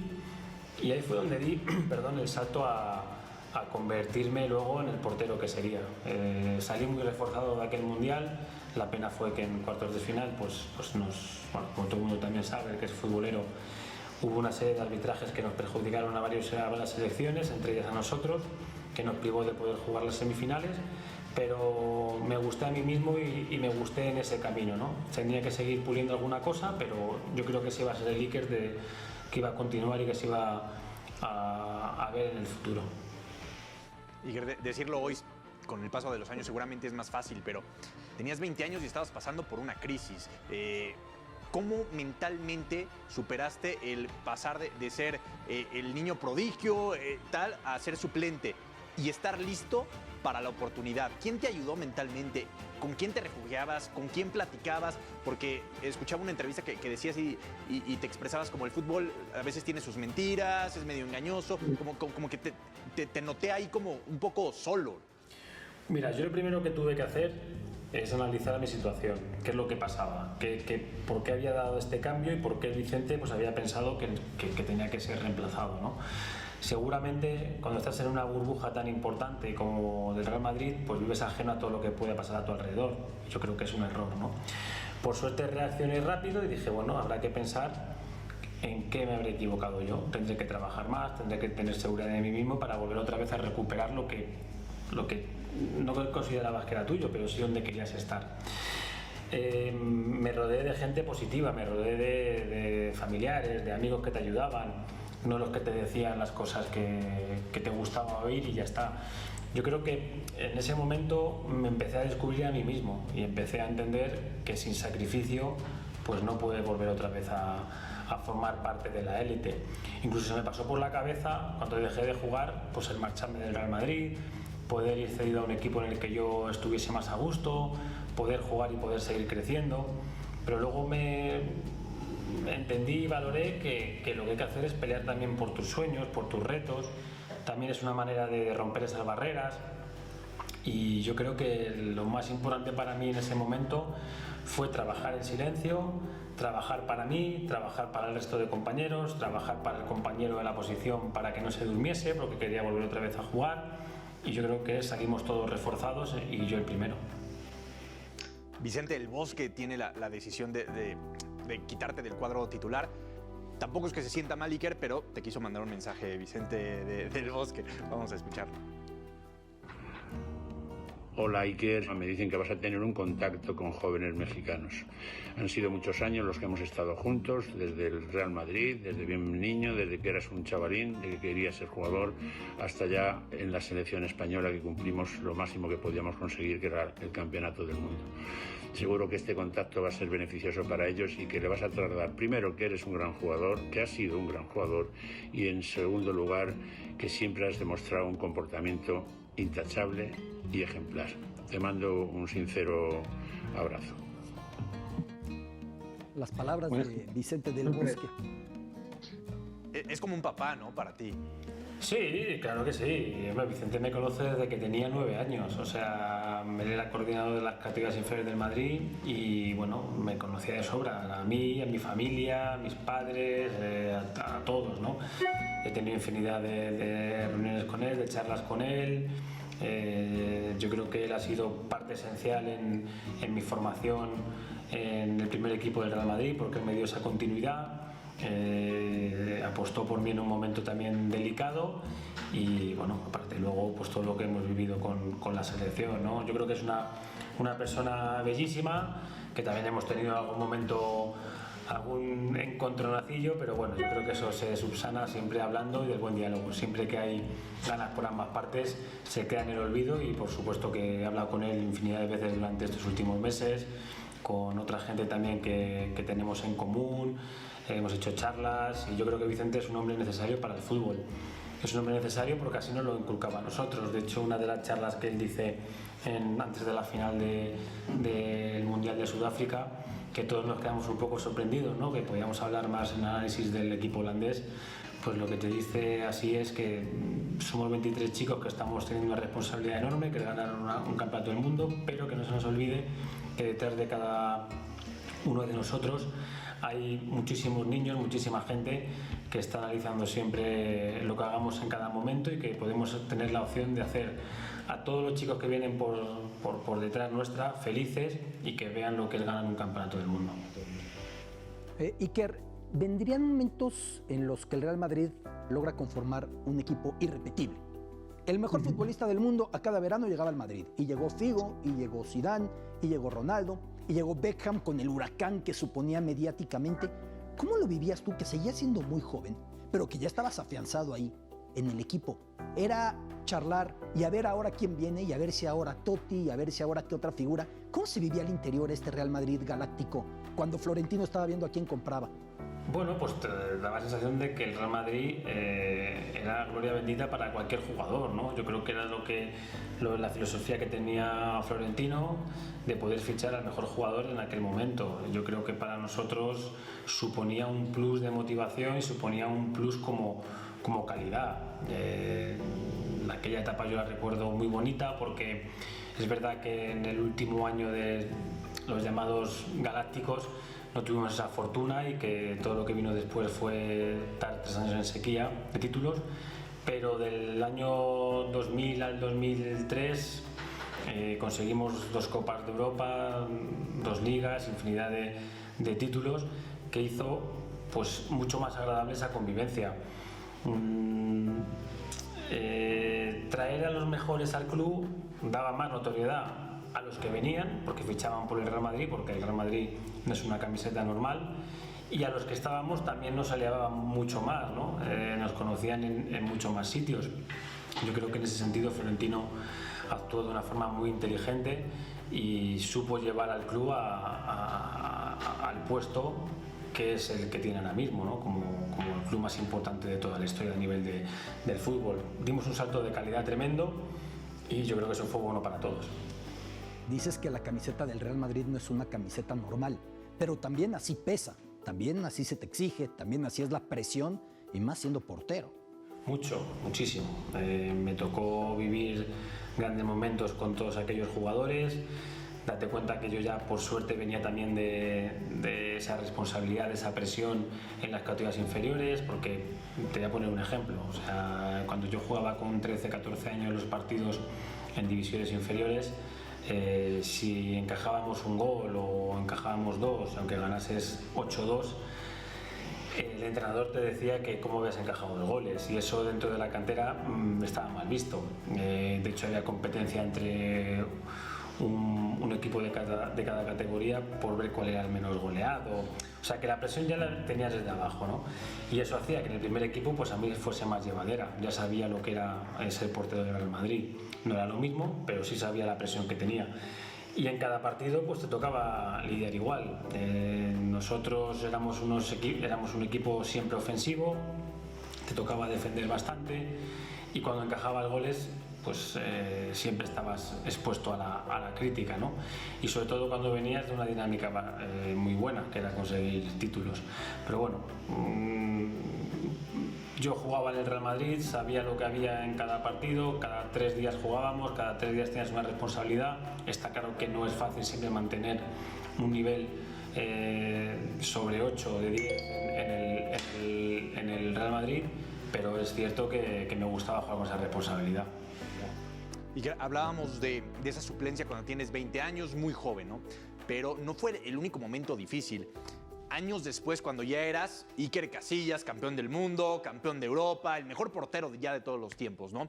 Llega José Mourinho y de repente, que al principio todo pintaba muy bien, también te toca pasar por un momento difícil, pero ya con una mentalidad que cambiaba, porque ya estabas más consolidado, ya estabas más maduro, ya eras Iker Casillas. ¿Cuál fue la diferencia? ¿Cómo lo viviste? ¿Trabajaste más? ¿Luchaste más para recuperar tu sitio? ¿Sentiste que se estaba haciendo injusto contigo? ¿Aceptaste la crítica? ¿Cómo viviste ese momento ya con una madurez diferente a la de los 20 años de edad?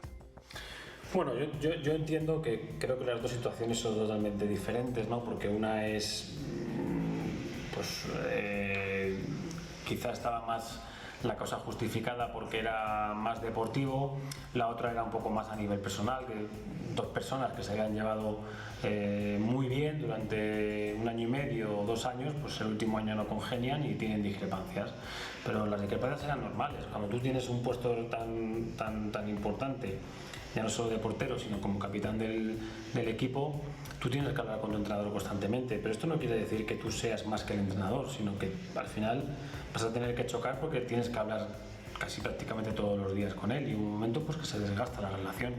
Luego a nivel personal, pues Mr. José pensaba que yo no estaba mejor que otro compañero o que también aparte sumado a eso, a que ya no nos llevábamos tan bien, pues le suponía mucho más fácil poder elegir entre uno y otro.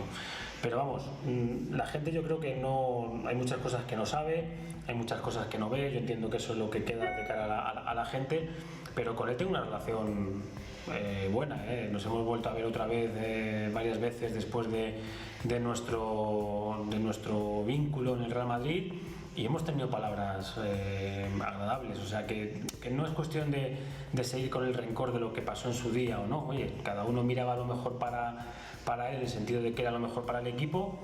Yo decidí, pues a lo mejor no tener tanta relación con él porque no me gustaban las cosas que veía y él optó por otro compañero porque veía mejor, pero nada más. O sea, yo creo que las dos situaciones que me tocaron vivir a mí fueron muy diferentes. Aparte esta última me llega ya con una edad de 33 años, mucho más maduro, miras por el club, intentas no crear más polémica de la que ya había y bueno, pues no hubiese actuado, o sea, hubiese actuado igual, o sea, no me hubiese equivocado en nada, yo creo que no me equivoqué en nada y no hubiese hecho lo mismo que, o sea, perdón, a ver que me estoy liando, hubiese hecho lo mismo que hice en su día y yo creo que no me equivoqué en nada. Lo que no queríamos era que fuese perjudicado el Real Madrid. Pero fíjate, Iker, esto evidentemente es público y todo el mundo se entera y todo el mundo opina, pero esto es una lección de vida para todos, porque nos pasa a todos o nos puede llegar a pasar a todos. O sea, tú en ese momento sabías que a lo mejor podías luchar, pelear, intentar, pero que no ibas a ser valorado igual. ¿Qué consejo le darías a las personas que te están viendo ahora, que a lo mejor en su trabajo pueden tener el mismo problema, que dicen es que mi jefe no me valora igual o tal? ¿Cuál sería tu experiencia? ¿Qué recoges tú de ese momento que pasaste tan difícil para darle un consejo a la gente? Bueno, yo creo que es siempre lo mismo, es el trabajo y el trabajo. Yo de los entrenadores que he tenido que más me han marcado, uno era Luis Aragonés, que me marcó muchísimo y me decía que lo que tenía que hacer no era mirar al entrenador o mirar al compañero, lo que tenía que hacer era mirar en mí mismo y pensar en qué puedo cambiar para mejorar y qué podría hacer para volver a jugar, ¿no? Y entonces yo creo que era un poco lo mismo trasladado a la gente que está trabajando, a la gente que está en sus oficinas. No es tanto mirar por qué a ese el jefe le aprecia más o por qué a mí no, sino si yo hago bien mi trabajo, intento ayudar a la gente, intento ayudarme a mí mismo, sobre todo eso, ayudarte a ti mismo para luego ayudar a la gente, seguramente vas a tener tu recompensa. Hasta antes de la Eurocopa 2008, justamente con Luis Aragonés, que recién lo has mencionado, la historia de España era pues muy similar a la que tenemos en México a la fecha, ¿no? Llegar con ilusiones, llegar con expectativa, ir creciendo y regresar pronto a casa. ¿Qué cambió en aquella Eurocopa de 2008 en Austria, en Suiza, con Luis Aragonés? ¿Qué cambió en el discurso? ¿Qué cambió en la rutina? ¿Qué cambió en la convicción, en la determinación para llegar a ese primer título? Mira, nosotros veníamos del 2006 con Luis Aragonés, que entra como seleccionador, entra en el 2004 y llegamos al Mundial de Alemania en el 2006 con su mentalidad, ¿no? La mentalidad que quería él era inculcarnos que podíamos ser campeones del mundo. pero yo creo que no llegó. Yo creo que había gente demasiado joven que estaba empezando a ser importante en su club y no sabíamos dar ese paso como capitanes o como gente con jerarquía. En el 2006 el Mundial quedamos eliminados por Francia en octavos de final. Él decide hacer un cambio en la selección, deja fuera a varios veteranos y empieza a meter a gente joven y da responsabilidad a esa gente joven que no sabíamos quizá dar ese paso, como he dicho, con jerarquía, ¿no? Y esos 2 años hasta el 2008, para clasificarnos para esa Eurocopa, sufrimos muchísimo. Estuvimos a punto de que si perdíamos un partido en Dinamarca estábamos prácticamente fuera de la repesca, ya no de la Eurocopa sino de la repesca. Conseguimos ganar en Dinamarca 1-3, empezamos a tocar la pelota, empezamos a creernos lo que él nos decía, el ambiente de la selección era francamente bueno, supimos crear un escudo en cuanto a la crítica cuando las cosas no iban bien, nos ayudábamos unos a otros, dábamos la cara uno por otro y llegamos a aquella Eurocopa pues muy reforzados internamente, porque nos creamos un vínculo entre unos y otros muy fuerte. Sabíamos que éramos muy buenos, pero nos faltaba eso, dar ese paso en una competición como la Eurocopa.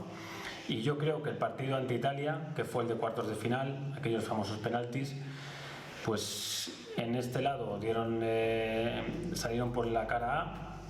Si llegan a salir por la cara B, pues posiblemente nos estaríamos hablando de la etapa con mayor ilusión y más fascinante que ha conseguido el fútbol español y posiblemente el fútbol mundial.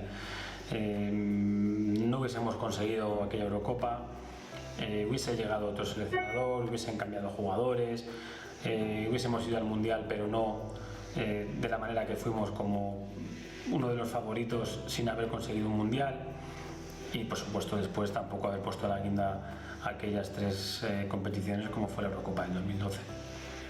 Y te tocó ser capitán de esa selección, o sea, no solamente ser parte del equipo, sino ser el capitán, el líder, el referente, con actuaciones muy puntuales, como los penales que mencionas contra Italia, pues sí, y cuántos atajaste, y después en el Mundial lo mismo, ¿no? Paradas claves, el penal contra Paraguay, la tajada contra Robben, siempre estuviste ahí.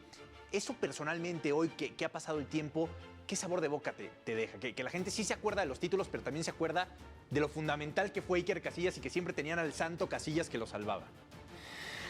Bueno, a ver, es verdad, a mí me gusta verlo, o sea, desde el lado cariñoso, ¿no? Y me gusta verlo sobre todo del lado de haber hecho feliz a millones de personas, sobre todo a millones de españoles, ¿no?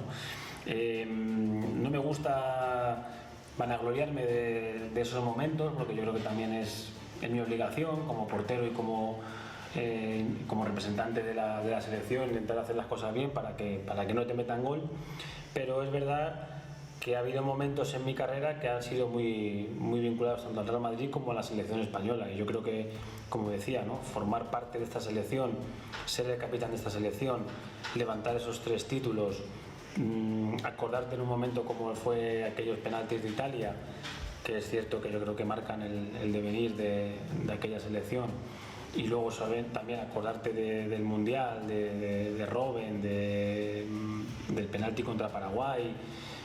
Yo creo que es importante para mí y sobre todo para la gente, porque te lo siguen recordando. Al final la gente ha crecido con nuestros éxitos, la gente sigue emocionándose cada vez que nos ve, la gente es agradecida aquí en España. Yo creo que para nosotros eso es una virtud, es una alegría el poder haber dado tantas alegrías a muchísimas personas y que encima luego te lo agradezcan así. El mano a mano ante Arjen Robben. Robben había jugado en el Real Madrid, no con tanto éxito, las lesiones lo conocías. Fue un mano a mano largo. ¿Hubo tiempo acaso para pensar? ¿Hubo tiempo acaso para que no todo fuera intuición y decir cómo suele atacar? Es el momento cumbre del fútbol español. Soccer City, Johannesburgo, el título, los tiempos extra. Y va corriendo hacia ti un muchacho con el que compartiste equipo. ¿Qué piensas en ese instante, si es que piensas? Sí que pienso. Para mí fueron los 3 segundos que Robben viene corriendo hacia mí más largos de mi vida en cuanto a fútbol se refiere, porque es una jugada que parece sencilla, pero no lo es tanto, porque si Robben hubiese venido hacia mí y me hubiese intentado regatear, posiblemente él siempre tienes todas las ventajas y me hubiese regateado porque viene en carrera, y yo, pues una de dos, o hubiese intentado tocar la bola y a lo mejor con el regate no lo hago, o le hubiese tocado a él, y eso conllevaba en el 2010 penalti y expulsión. Quedarte con 10, un penalti en contra, y en el minuto 60 pues prácticamente es decir adiós al título de campeón del mundo. Cuando veo que viene corriendo hacia mí, lo primero que pienso es cómo es posible que Robben se quede solo delante mía en una jugada tan absurda. O sea, la jugada absurda me refiero que es un rechace que hay en el centro del campo y sin querer la pelota pasa entre Puyol y Piqué y no das explicación ninguna, o sea, no sabes cómo reaccionar ahí, ¿no?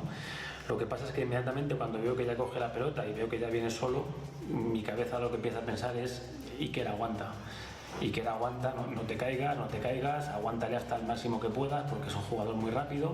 Yo ya le conocía, es verdad que antes, previo al partido, tú mentalmente dibujas algún posible lance que pueda pasar una situación así y lo que tú metes en tu cabeza es aguantar y así fue.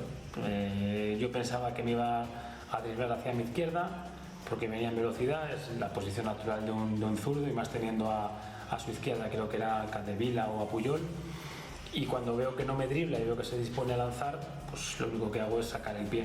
Cuando veo que chuta y la pelota va a media altura, no venía a una media altura muy elevada, venía más bien bajita, y tengo la fortuna de sacar el pie rápidamente, y cuando saqué el pie y mi pie tocó la pelota, yo ya sabía, el instinto que me daba es que la pelota no iba a portería. Entonces en ese momento es cuando ya me quedo tranquilo, y a pesar de la cámara, ¿no?, que tiene un enfoque donde la gente no ve dónde va la pelota, yo creo que fui el primero en saber que cuando la toqué ya no iba a los 3 palos. Iker, te digo algo. Si tú hubieras tocado a Robben, penal seguro, ¿eh? Los mexicanos con Robben y penal, o sea, penal seguro, o sea, seguro marcaban penal. Decir adiós, Iker, es una de las cosas más complicadas de la vida, ¿no? Cuesta muchísimo trabajo y no sé si hay formas correctas o no de hacerlo. Pero a mí en lo personal no me gustó cómo dijiste adiós al Real Madrid. No te merecías decir adiós así. Recuerdo muy bien una sala de prensa con periodistas, pero también un Bernabéu vacío, con todas las copas. Pero después de todo lo que diste para España, para el Real Madrid, no merecías decir adiós así. ¿Tú crees que te equivocaste, se equivocó el club? Hoy, con el paso del tiempo, ¿qué sientes de ese adiós que diste al Real Madrid? No, desde luego que yo creo que nos equivocamos ambos. O sea, yo creo que es una situación en la que ningún jugador, y más de unas características como las mías, se debe dar.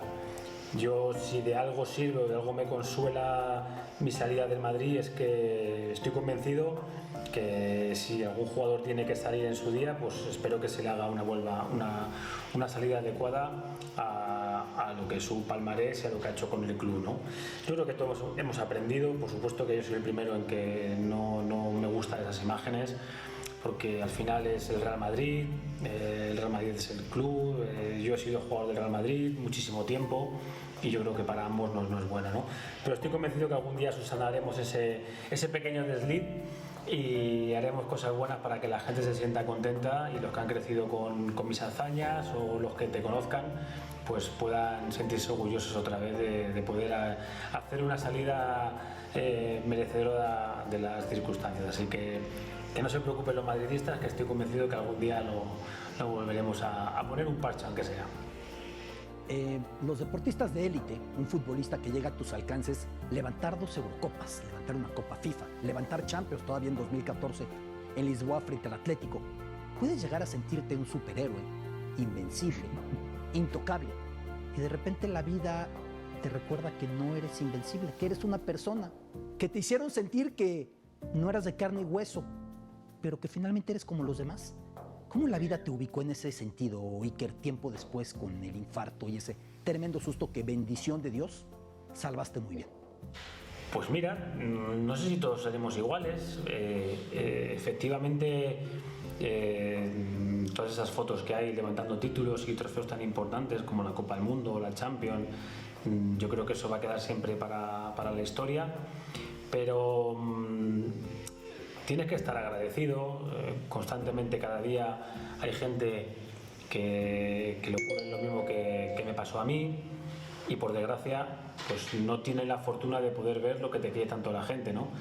Yo durante esos días, a pesar de estar en el hospital, pues vi las noticias, vi la gente, vi cómo me trató a nivel mundial el mundo del deporte, el mundo del fútbol, ya no solo el mundo del fútbol, sino también a nivel de sociedad, y tuve esa fortuna de poder ver, así que solo tengo palabras de agradecimiento a todos aquellos que se preocuparon por mí y perdieron unos minutos en poder ver la noticia y desearme una pronta recuperación. Yo creo que hay que ser agradecido con todo lo que he hecho. Me pilla en una edad que ya he conseguido todos mis retos de pequeño. Si me hubiese pillado a lo mejor con 22, 23 o 25 años hubiese sido un varapalo tremendo, pero una vez que miro atrás y veo el camino que he recorrido, no puedes pedir más. Simplemente pues agradecer el tiempo que me han otorgado para jugar al fútbol, agradecer lo que he vivido, agradecer lo que he ganado, agradecer las alegrías que he dado, que estoy convencido que han sido muchas más que las tristezas. Y bueno, pues un día me toca a mí como le podía haber tocado a otra persona, y la suerte que tuve fue que el tiempo fue muy rápido, actuaron muy bien y puedo estar aquí con vosotros y con toda la gente que nos está mirando para que también sepan vivir día a día y que no piensen en la semana que viene, sino que piensen en el mañana, que es lo más importante. Yo sé que es difícil y es una situación muy complicada que nunca te imaginaste vivir. ¿Cómo recuerdas ese día? Porque tú ya estabas en tu rutina, estabas en el Porto, habías ganado títulos en el Porto, tenías ahí a un par de mexicanos que te daban lata en el equipo, pero bueno, lo llevabas bastante bien con todo y eso. Y fue un día que empezó normal y que terminó siendo el día más importante de tu vida porque volviste a nacer. ¿Cómo lo recuerdas? Bueno, pues yo me iba hacia mi lugar de entrenamiento habitual, en la sede deportiva del Fútbol Club Porto. Cuando voy a salir al entrenamiento damos unas vueltas de calentamiento antes al entrenamiento del entrenador. Y cuando me dispongo a formar parte del equipo, porque nosotros entrenamos aparte, los porteros, pues me empiezo a no encontrar bien.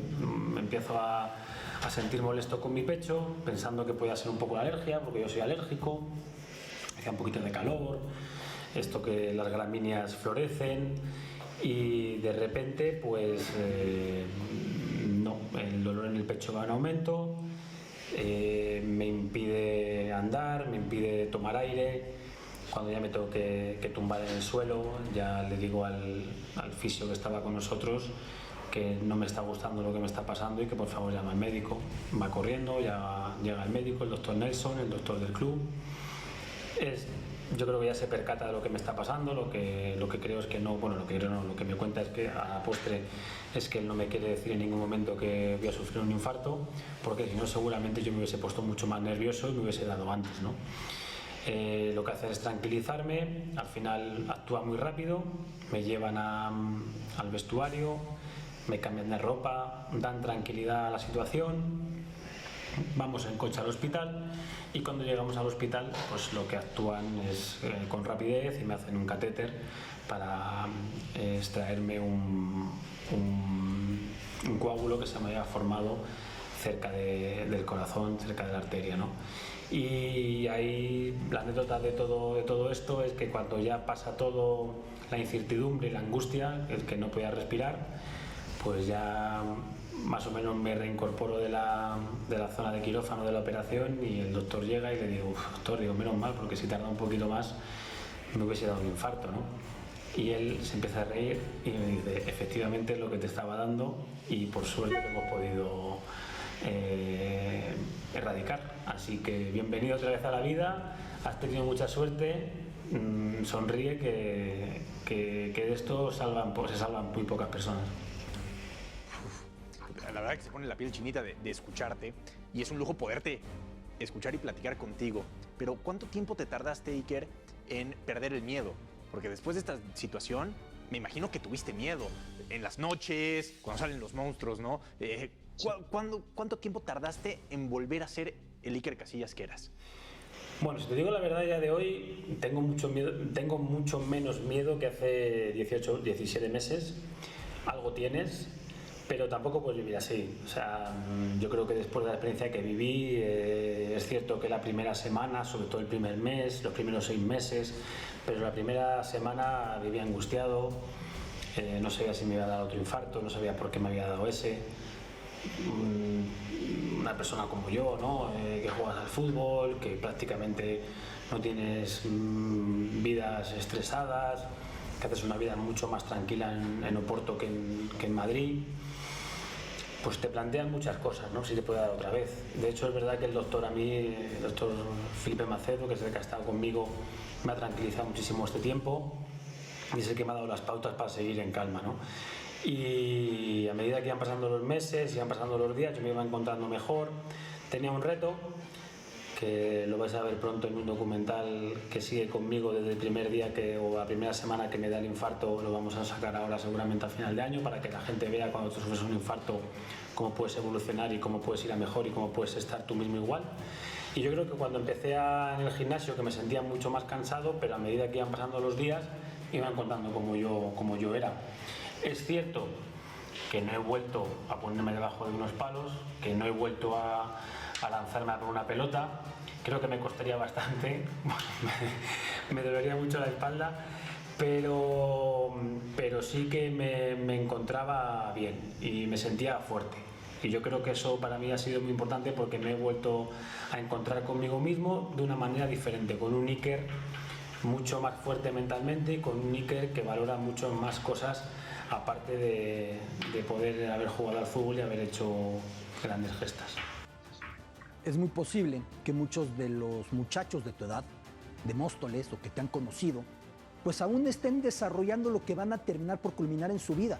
Y de pronto te topas tú que a esta edad ya hiciste toda una vida. Es complicado salir a otra vida de esta manera. Es complicado que muchos te hablen de Iker Casillas en pasado, por qué él fue, por qué él hizo, por qué él la atajó, por qué él consiguió. ¿Cómo lo llevas eso? Mucho, muy raro, muy extraño. La verdad es que la sensación que tengo es que el tiempo vuela, que el tiempo pasa muy rápido, más de lo que pensamos. Siempre cuento una anécdota, es verdad que yo soy muy anécdotas, pero por suerte me acuerdo de ellas. Me acuerdo mi primera temporada en el Real Madrid, cuando estuve sentado en una mesa con Raúl González, Manolo Sanchís, Fernando Hierro, Aitor Caranca, Fernando Morientes, Fernando Redondo. Y me acuerdo mi primer año o mi segundo año, eso sí que ya no estoy tan fino, pero me acuerdo que me dijo Manolo Sanchís, mirándome, me dice: nene, disfruta el momento, disfruta esto, porque el mundo del fútbol vuela y el tiempo en el fútbol mucho más, porque estás acostumbrado a unas rutinas, a unos quehaceres todos los días, como decía antes, que es muy metódico, que es muy todos los días lo mismo, ¿no? Viaje, jugar, entrenamientos, jugar, concentraciones, y cuando te quieres dar cuenta, esto ha pasado.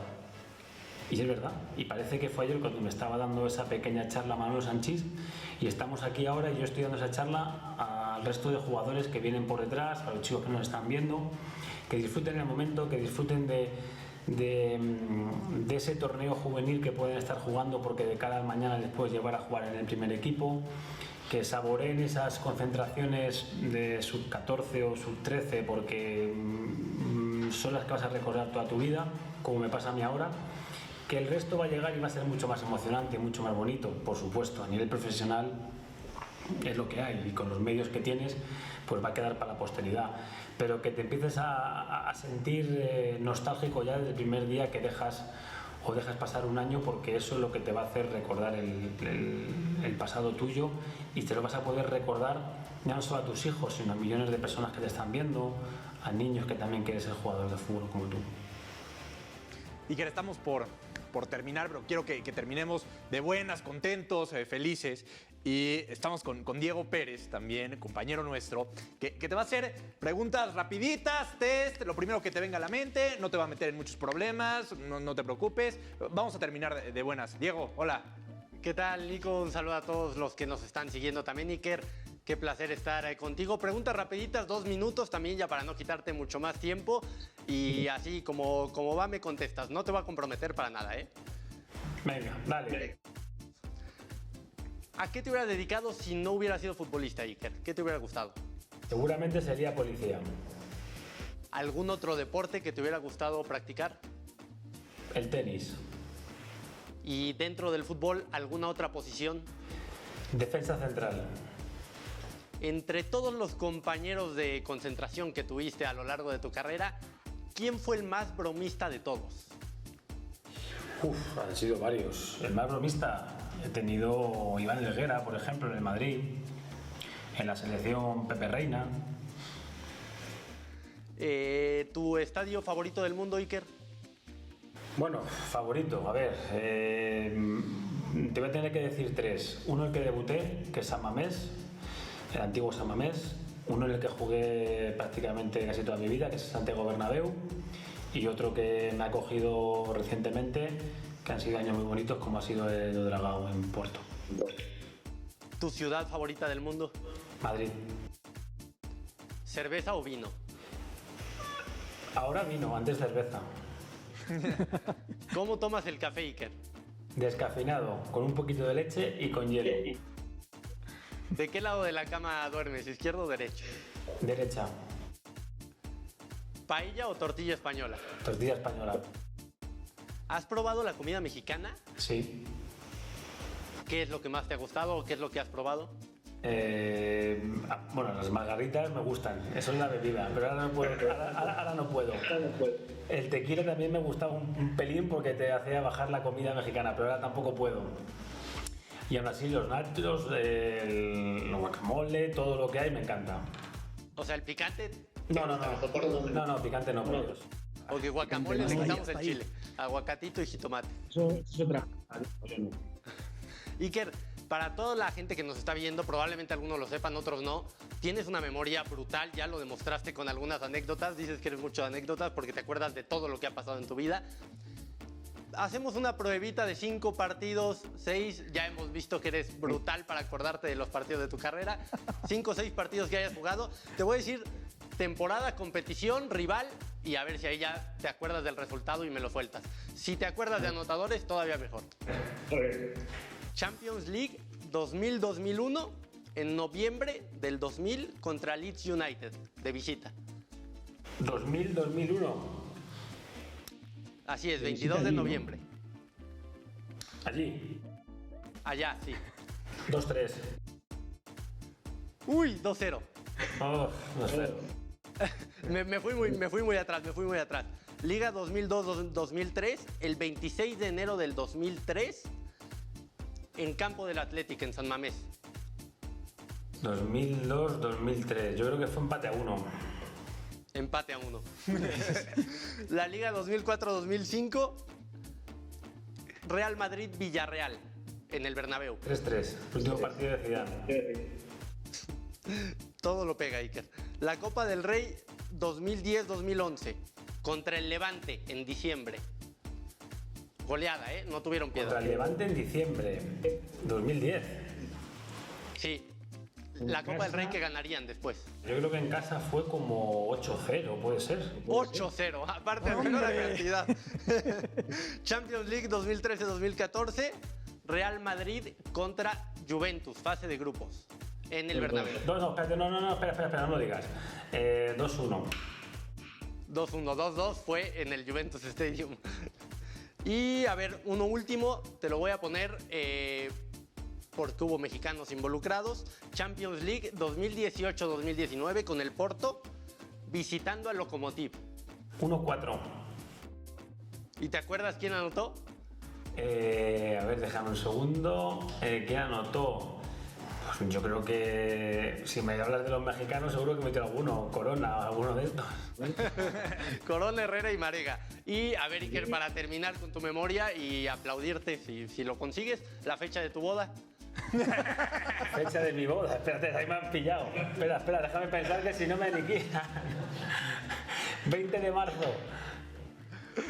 Hombre, qué raro. Muchas gracias, Iker, todo de mi parte.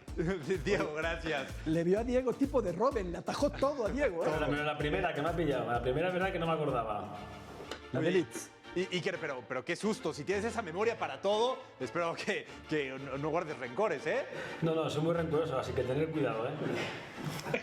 Iker, ha sido un placer de verdad el tener la oportunidad de platicar contigo. Eres un referente para todos en México. La gente te adora. Ojalá que pronto puedas venir porque la gente va a estar encantada de conocerte. Fue por situaciones que conocemos en el mundo virtual, pero bueno, de verdad que te agradecemos mucho y en lo personal ha sido un placer platicar contigo. Muchas gracias, volveremos a México porque a mí es un sitio que me encanta. Y nada, también aprovechar para mandar un fuerte abrazo a todo México, también al resto del mundo, por supuesto, que mucha fuerza en estos momentos, que seguro que la humanidad saldrá de esta, saldremos más fuertes y que aquí me tenéis para lo que queráis. Y ahora ya os despido yo y os dejo con Arturo Elías para que os dé un mensajito de ánimo a todos y que os vaya a todos fenomenal. Un fuerte abrazo y un beso.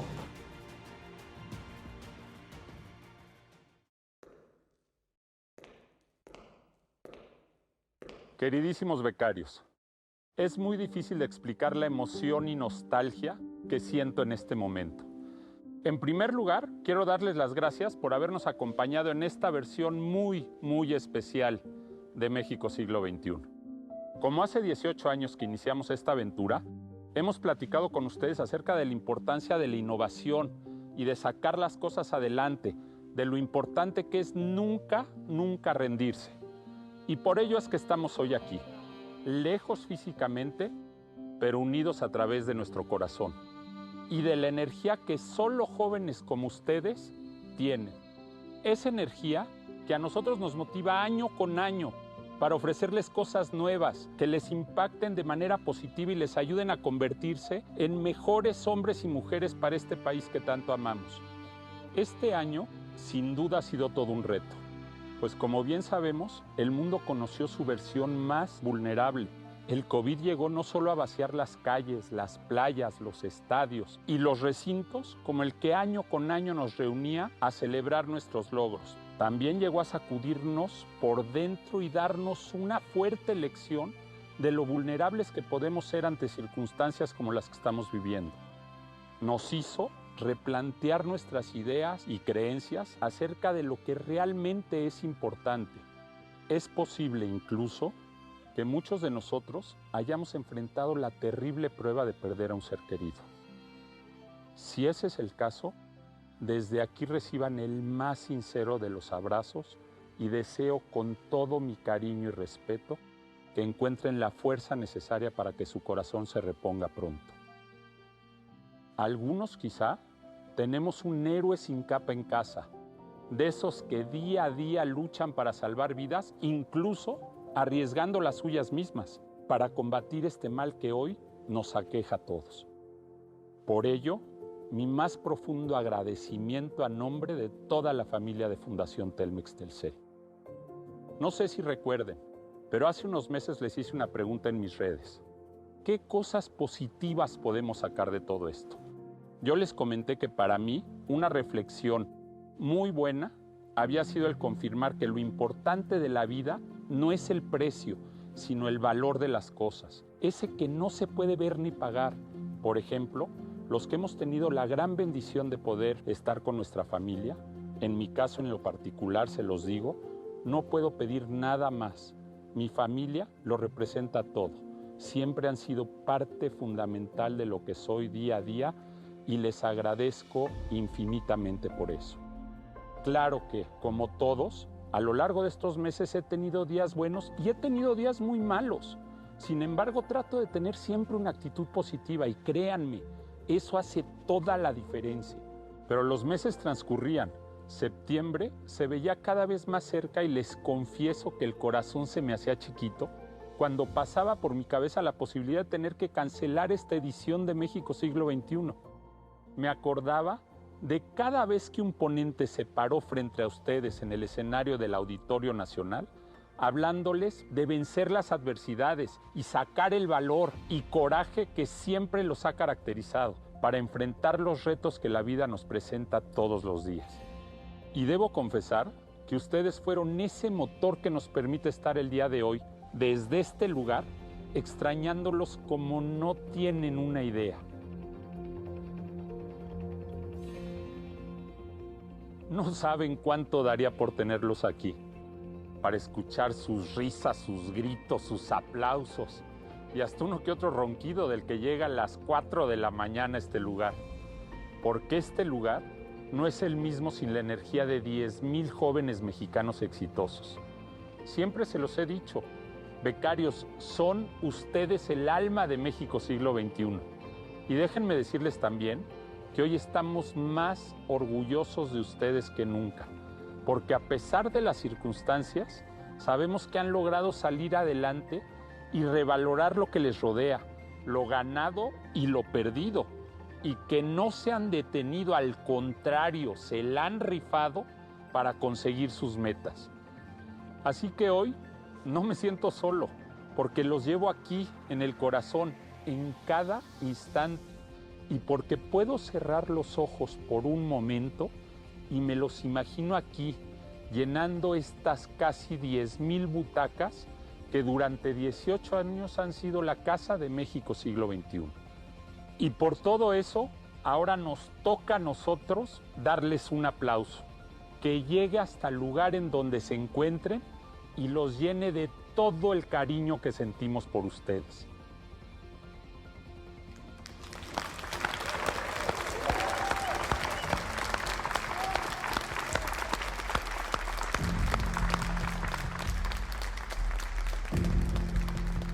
Después de todo lo que ha pasado este 2020, ustedes ahora tienen una gran responsabilidad como generación de levantar y moldear el nuevo mundo. Están ustedes viviendo un momento histórico. Está en sus manos el construir el México que nos merecemos, y eso sin duda es un desafío enorme. Y no se trata de aventarles el balón y decirles, a ver ahora qué hacen. No, al contrario. Vean por favor la oportunidad que tienen de lograr el país que tanto hemos soñado. Es el instante perfecto para sacar lo mejor de cada uno y ponerlo en práctica sobre todo. Y si me lo permiten, me encantaría hacerles 3 recomendaciones con muchísimo cariño. Primero, háganlo con valores claros y sólidos, como la honestidad, la responsabilidad, la generosidad, el trabajo duro, la justicia. Segundo, no tengan miedo.